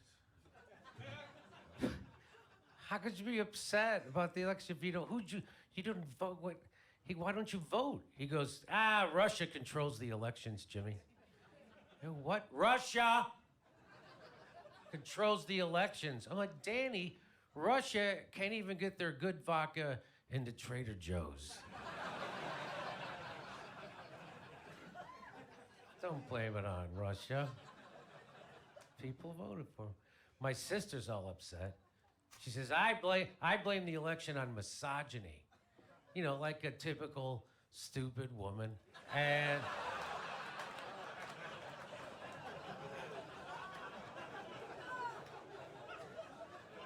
it's a risky joke. A lot of chicks in the crowd, I don't know. I'm like, why do you think Trump's a misogynist? She says, well, didn't you hear that audio tape where he says he grabs women right by the pussy? And I said, I did hear that, and technically, that's not what he said. What he said was, when you're famous enough, women will let you grab them by the pussy, which is a lot different than how I have to do it.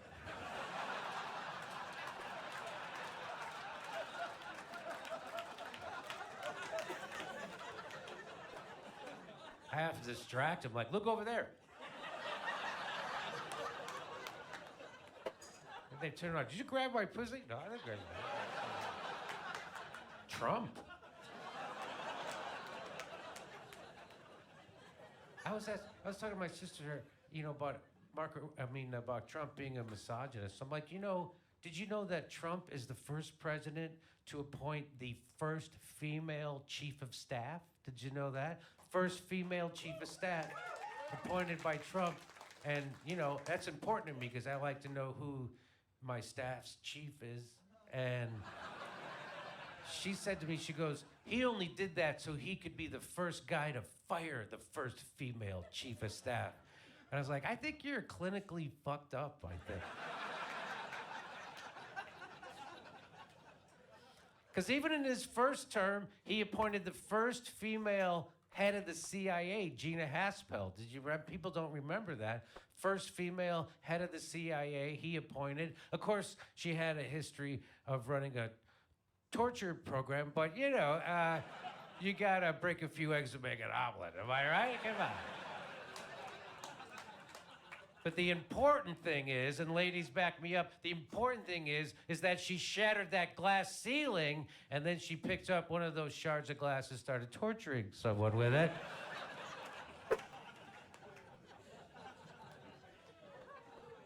Oh, people don't like torture. It's not torture when America's doing it. I don't know how. It's enhanced interrogation techniques.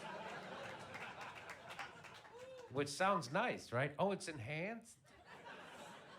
You're gonna put on some mood music and some track lighting? No, we're gonna hook your balls up to a car battery. Oh, I'll take the regular.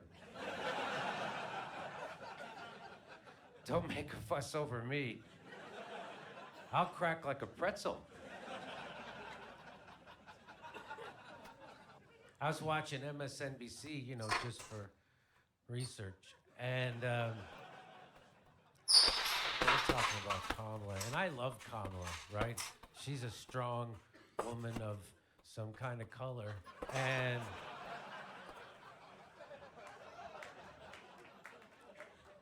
she stands up to the haters because she's a queen. And by a queen, I mean a monarch installed by the ruling elite without any votes from the people.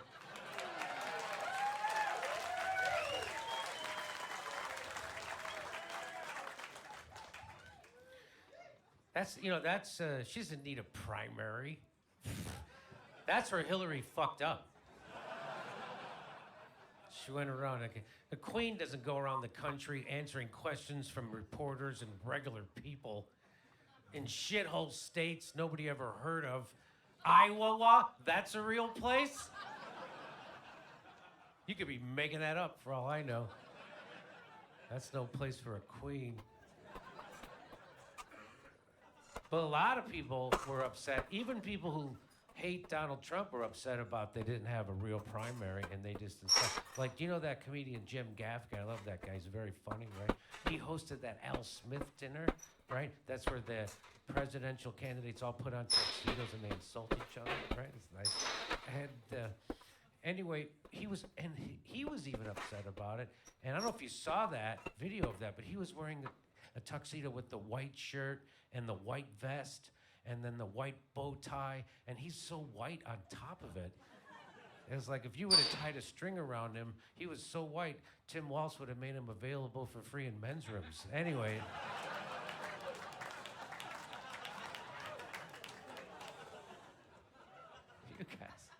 You guys are sensitive.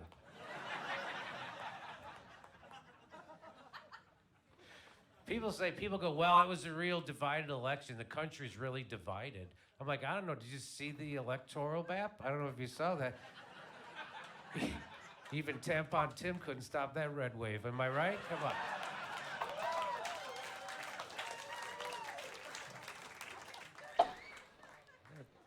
I was watching Joyanne Reid, and she said, we always knew it was going to be extra hard to elect a woman of color president. And I was like, well, you said you were running against Hitler, so I guess time to go with the long shot, huh? So I was having a good time, laughing at my shit-lib friends after the election, and because they're all upset. And then Donald Trump appointed Marco Rubio the Secretary of State. And I was like, why?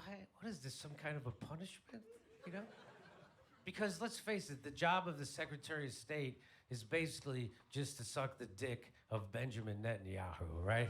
Come on. And believe me, Marco Rubio does not see that as a punishment, if you know what I'm saying. Okay. He's like the Cuban Lindsey Graham. The point, there's nothing wrong with that.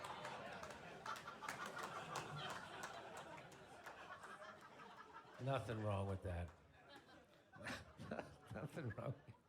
So, the day after the election, they were the big five pharma companies had an emergency meeting because they were all afraid of RFK Jr. The headline was Big Pharma has emergency meeting over their anxiety about RFK.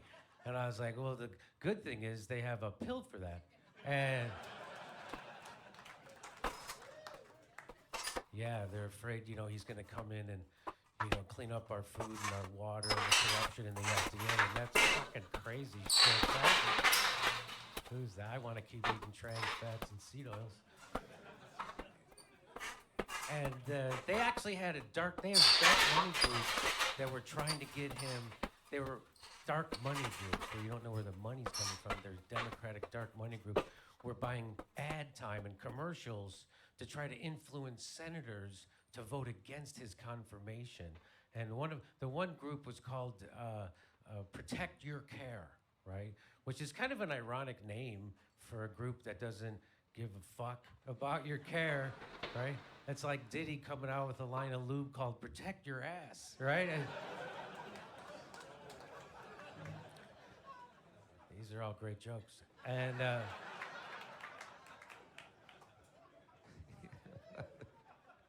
it's amazing how the media was against Donald Trump during the election. Even ABC had to pay him $15 million. Did you know that? Because they lied about him. There was that guy who hosts their ABC morning show, George Snuffleupagus. And yeah, he was interviewing Nancy Mace, right? She's a female congresswoman who's a rape victim, and he was trying to shame her because she was supporting Donald Trump, and he said he was convicted of rape in court. And by the way, is there a worse guy to do that, to shame a rape victim about how they're voting? I mean, George Snuffleupagus was the press secretary for Bill Clinton, okay? But that's like Chris Christie shaming you for spending too much time at the buffet. Am I right? Come on. And people gave him a hard time. They go, hey, why you defended Bill Clinton? Why are you shaming this rape victim? And he said, Bill Clinton passed the character test. He passed the character test. I was like, where'd he take that test? Epstein Island?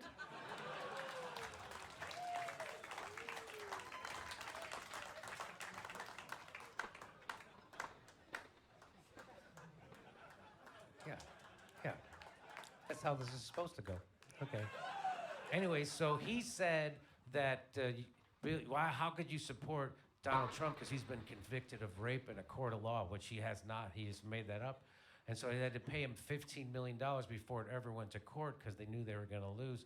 And Donald Trump said, okay, I'll take the $15 million, but you have to give it to a charity of my choice. And the charity of his choice was his presidential library. I don't know if you know that. And before you laugh at the idea of Donald Trump having a library, just remember that Joe Biden is also going to have a library. Can you imagine what that's going to... You just walk in and it's a bunch of reminder notes everywhere. You are Joe Biden. Swear to God, you were the president. Hey, Poker Brother, what's up, man? How are you, dude? How are you, my man? You really were. It's going well, my dude. It's going well, my brother. How are you, man? Let's talk about climate change, because climate change is one of the most important conspiracy theories that is being perpetrated on people today. Freaking climate change. Why is it all the people who tell me that climate change is real keep flying around the world on private jets? Isn't that weird? Isn't that weird? They all take private jets to meetings where they decide we have to ban gas-powered lawnmowers. I think you guys are fucking full of shit, I think, maybe. All the same people are telling me the oceans are rising, like Barack Obama and John Kerry and Jeff Bezos, that they're all buying beachfront property. Like, I don't think you would do that if you thought... Why would Barack Obama buy beachfront property on Martha's Vineyard? You know, unless he wants to drown a guy. And what? A lot of people go kite surfing naked. Yo, what's up, brother? Water. What's the big deal? Thanks for being here, guys. I don't know what the big deal is. Let me give you a better review. You can see China. We'll make this like a street Took fighter a review. private jet to Kenya, right? And It's like people it's "Hey, like why Chun would Li you take a background. private jet to Kenya? For one jet flight burns as much carbon as my car does in my whole lifetime. And they go, why would you take if you believe in climate change, why would you take a jet to Kenya? And he said, well, I buy carbon offsets. What? What does that mean? That's like, isn't that like Jeffrey Epstein going, I buy rape Thanks, offsets? brother. Yeah, right. Yo, say the words. What's up? If you think it's bad, you win. And the fucking point is, Yo, he say the goes- words. What's up, man? What's up, guys? What's up, brothers? Thanks for being here, He guys. said I had to go to Kenya so I could learn about Kenya so I could help their farmers because now he's trying to poison our farms and isn't that something? I just wish there was another way that Bill Gates could find out about Kenya besides flying a private jet there. I don't know. Hey, I have an idea. But maybe if we all pitched in and we bought him a computer. And then he could research Kenya on the internet. I don't know. Maybe he's one of those old guys who doesn't know how Probably technology ridiculous. works or something. All these fucking pricks. They're all of them, right? Jeff Bezos, Mark Zuckerberg, they claim they care about the environment and climate change, and they do the exact opposite. What? Jeff Bezos just bought a 450-foot yacht. That's 150 feet bigger than a football field. Can you believe that? Yeah. It comes with its own support yacht. That's how big it is. You need to, I mean, why not just get a penis extension? Am I right? Right? Just get a pic. It's like, oh yeah, my cock comes with a support cock.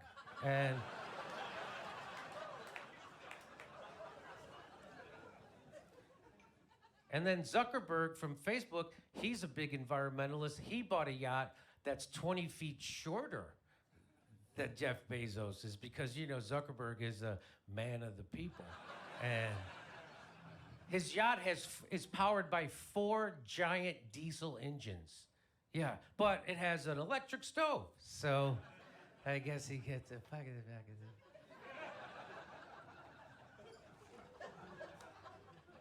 it. Yeah, it's nothing gets you closer to Mother Earth than watching the moon from your helipad. Am I right? They're all fucking pieces of shit. In case you didn't know, they're all pieces of shit. And climate change fear is just used to control us. They want us all living in storage containers, living in 15-minute cities, driving around in electric scooters, eating the bugs that hit us on our fucking faces, okay?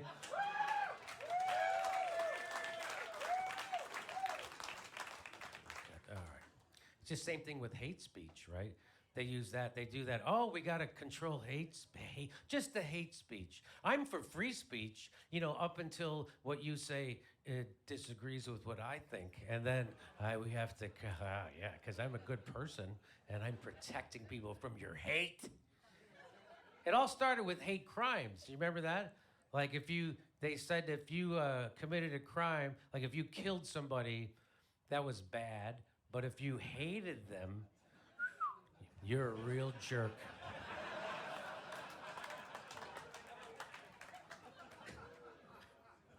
That's how it started. It's like, hey, I'm sorry, I heard your brother got murdered. Did the guy who killed him hate him? No, he didn't hate him. Oh, I guess it wasn't so bad. Then I guess it was okay. Good, that's nice. You guys should go visit him. Hate speech is just another name for censorship, right? And I looked up the history of censorship, and I couldn't find anything.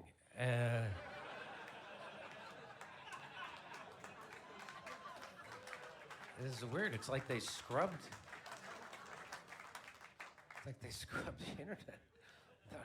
People who say that they're fighting hate speech are people who just hate speech, okay? That's what you need to keep in mind.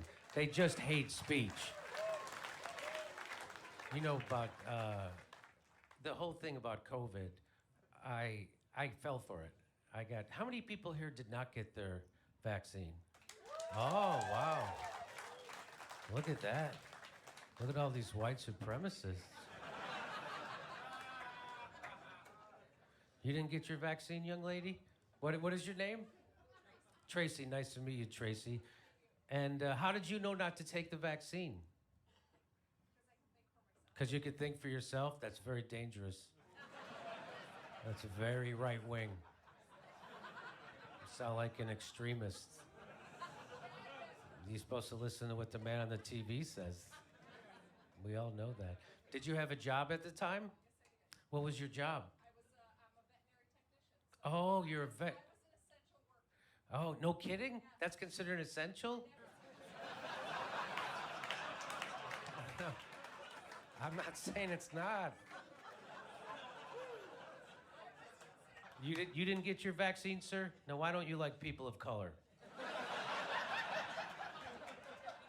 What is your name? Neil. Nice to meet you, Neil. And what do you do for a living, Neil? You're a remodeling contractor. Oh, you should move to Los Angeles. I got these fucking people in Los Angeles. These people so want to protect the guy. Hey, babe, I'm so glad you're here, my love. My darling, I'm so glad you're here. How are you, babe? How are you, my love? What? It's 2025. I think we know how to put out fires, you know? And they go, no, Jimmy, it's this when the winds blow that hard. Hey, the vax jokes and pull up? Yeah, buddy, of course. They Well, yeah. have those winds. The Santa Ana winds. You're not a fucking vax-tard, So are they you? have a plan for when the wind comes. Oh, my They did have a love. plan. Justine, darling, how are you, my love? Let the city fucking burn down, I guess. I guess You did not take the injection, did you? that's their plan. You did not inject yourself with E. coli plasmid DNA, right? Anybody here, did they get forced to get their vaccine? You get one right there? Okay. What is your name, sir? What is it? Peter did. And Oh, my love. Oh, you're joking. Oh, okay, And okay, then they okay. made you, and then did they kick you out? Yeah, of course he's against it. Or did you take it? He took it and he had side effects. He had adverse reaction, major I was adverse watching when reaction. Trump gave the speech where he said we're gonna reinstate. For all or the against it, I get it. who didn't take their vaccine, and then there was a bunch of servicemen standing back there like, Darling, Mange too, thank you for being here, sweetie pie. How are you? Oh my gosh, it's like midnight there. Thank you, baby. I'm glad you're here. I'm glad you're here, Play Poker. I'm glad you're here, Young Toady and Sailor "Is that how you Curse. felt about it a little bit?" I have nothing against people taking it. Nothing wrong with people taking it. I'm just against people discriminating against those that didn't, right? And the lack of freedom. People. And I just find it interesting that So it what contains E. coli plasmid DNA with the SP40 promoter sequence. No, apparently you had a little. But that's another story. You just had a stroke right there. Are you okay? Gave me a little Mitch McConnell right there, huh?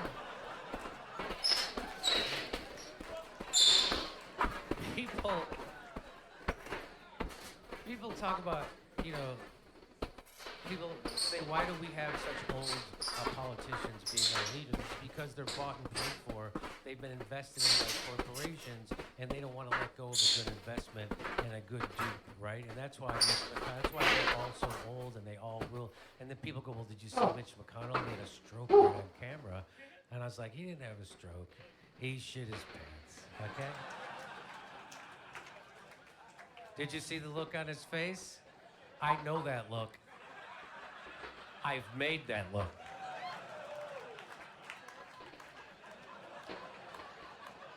Mange too, thank you for being here, my love. I'm so glad you're here, sweetie. Still fixing this. You made my night. You made my day. You make my life.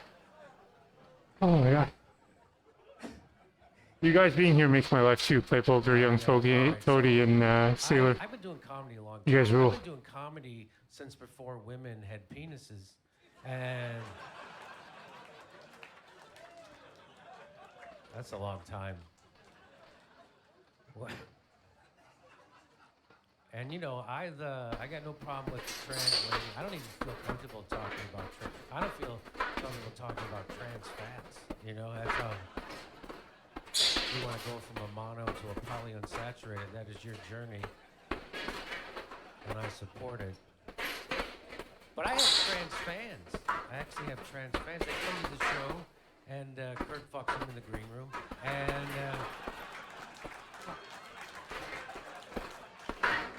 Sometimes it's time they fuck him, and you know, whatever.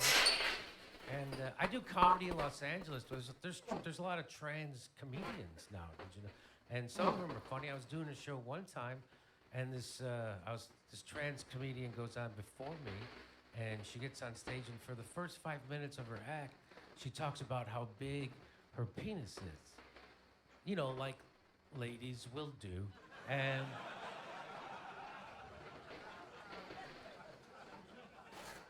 She said her penis was so big that she had to tuck it in between her legs and pull it up in between her ass cheeks.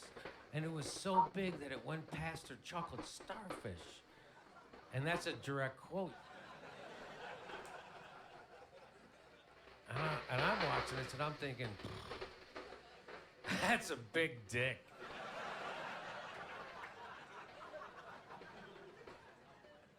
And she said, but even though I'm trans, I'm 100% woman. And she said, you know what they say, though? I'm trans, so I'm 105% woman. And then she said, but in my case, I'm 110% woman. And I was like, I always knew who was more of a woman would come down to a dick measuring contest, right?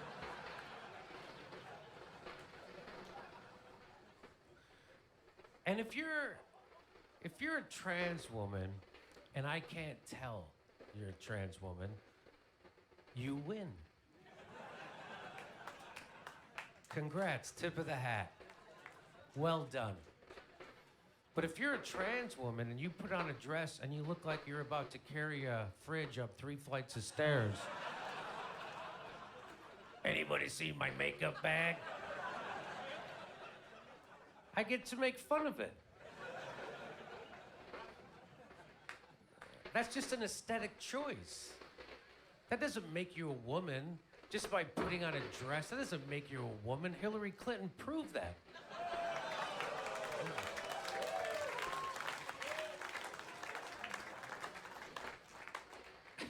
You know, a gorilla riding a tricycle is still funny even if the gorilla's trans. That's all I'm saying.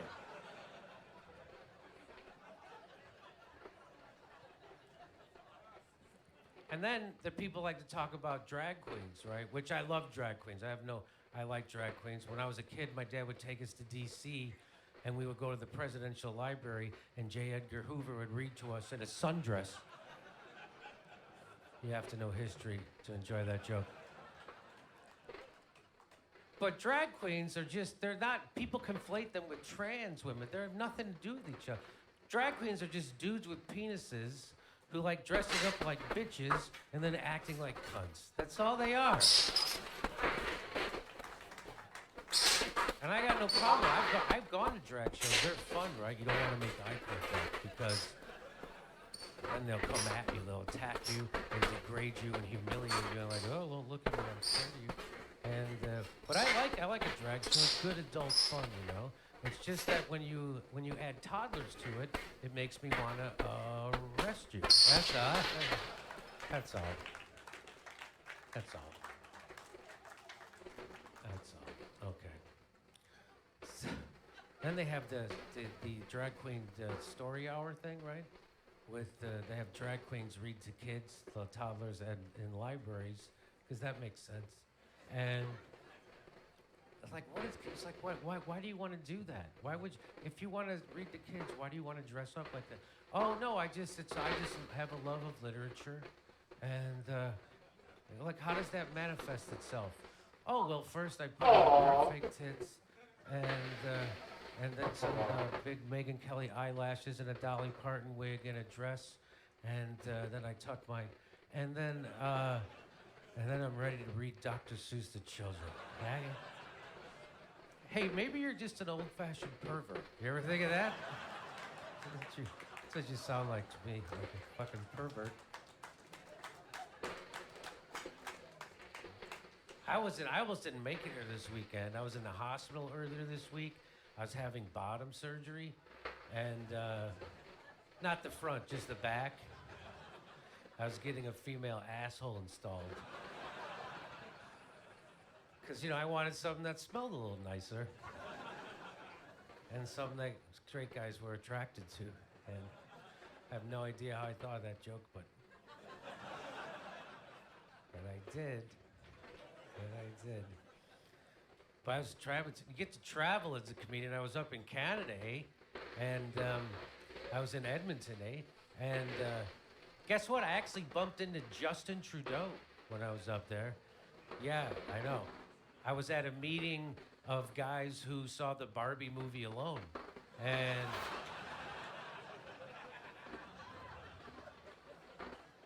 there he was. So I went up to him and I go, hey, all the women I talk to in Canada, they're all upset because they're never going to have a chance to have sex with you. And he said, well, look at it this way, Jim. I already fucked him really good, didn't I? And that's what you get for leaving your civil rights up to Fidel Castro's kid. Come on, anyway. That's all. But I'll tell you who my favorite actor is. My favorite actor is Alec Baldwin. Yes. And no, not because he's a great shot. The reason why, he is a great shot. He got her with one bullet. He didn't even pull the trigger. That's a marksman. Come on.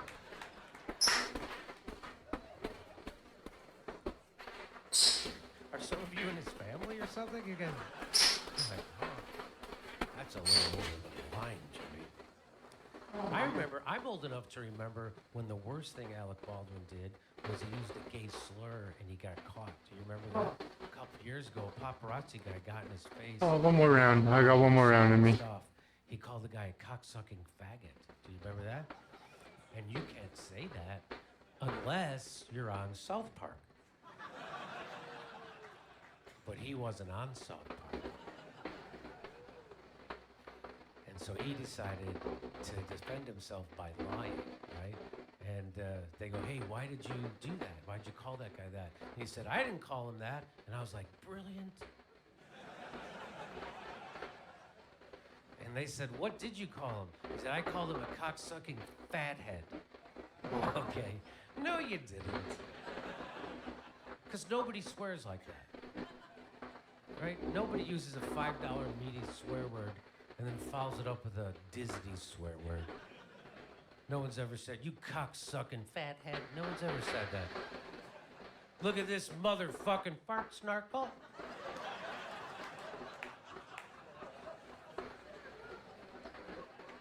And I think it's interesting he changed the second word, but he didn't change the first word.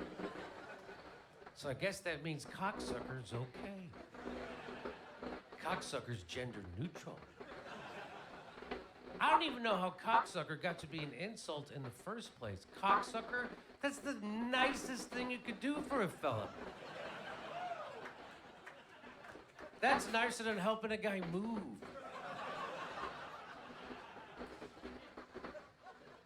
I'll be honest, I had times my friends asked me to help them move, and I was like, I'd rather just suck your cock.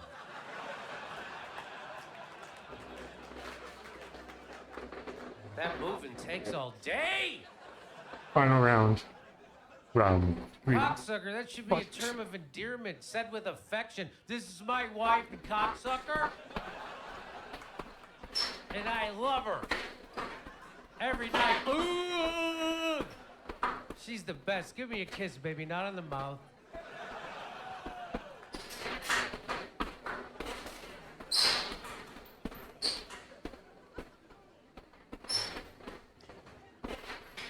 People, I told you I had bottom surgery. Be nice.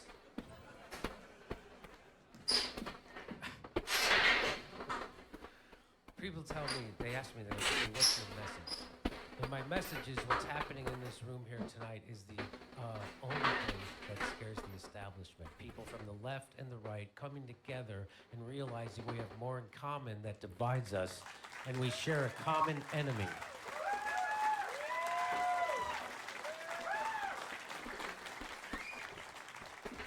common enemy is the oligarchy that did a controlled demolition of our economy during COVID, which smashed everybody except a handful of millionaires and billionaires. And they want me to hate my neighbor for the pain I'm feeling because he wouldn't take a vaccine that didn't work the way they said it did in the first fucking place.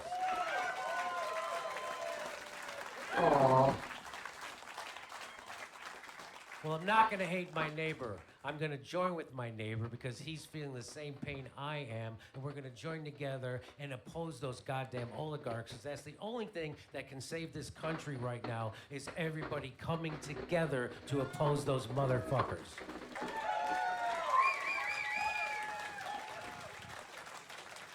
And it's good we come out in places like this, on nights like this, and see each other face to face, and we see we're not the cartoon caricatures that cable news makes us out to be. We're all real people. We all want the same things. We just have different ideas on how to get there. And if everybody on the right could just realize that everybody on the left likes Nancy Pelosi and Demented Joe.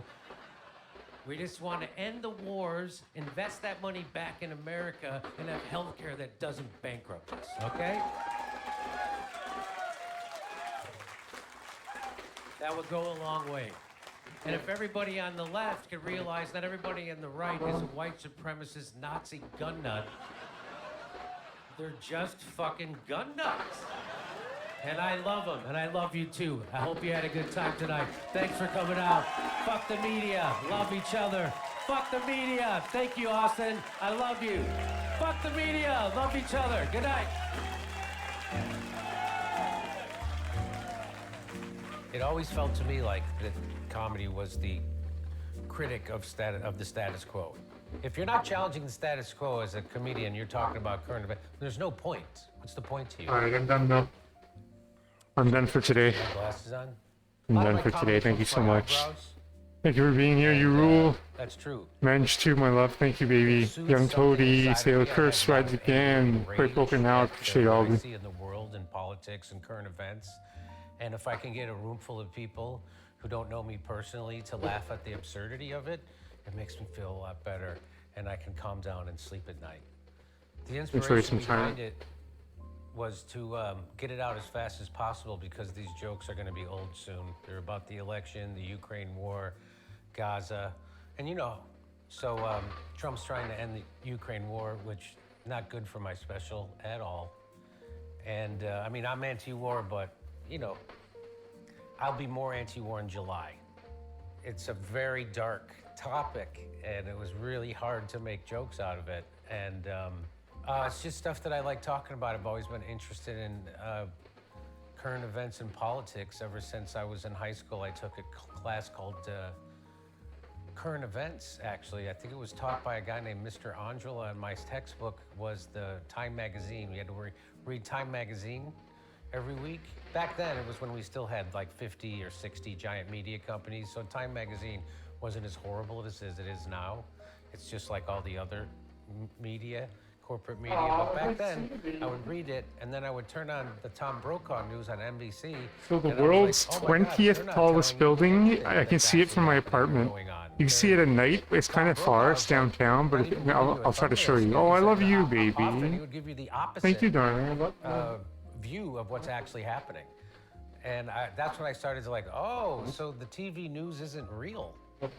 It's I love you, dude. Let me show you the 20th tallest building. IFS. When I was in college, IFS, just like a bank. That was when cable was brand new. Tiny bank, 20th tallest building in the world. I kept seeing people who weren't funny at all. And I was like, boy, I'm funnier than that guy, and he's on TV. I bet I could maybe do it in a club. And so it wasn't, great comedy made me think I couldn't do it. And it was actually bad comedy that gave me the inspiration to try doing stand-up comedy. And it just made me feel alive. It made, it was like, Thanks for being here, C's. Oh, yeah.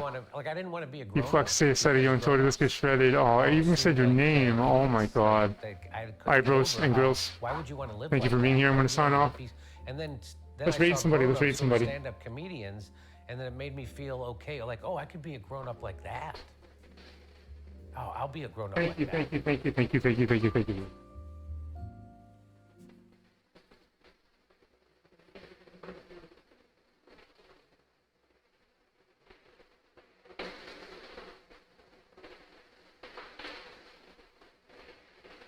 Indeed.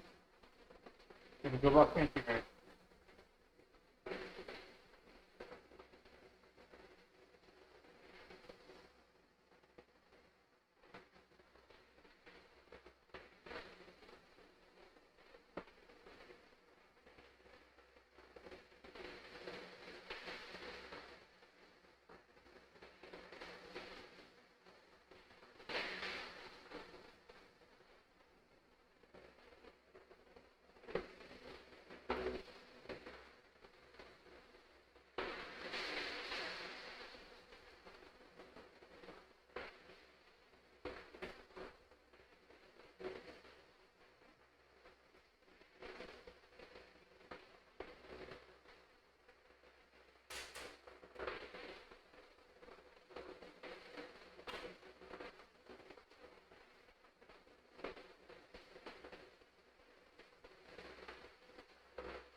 Count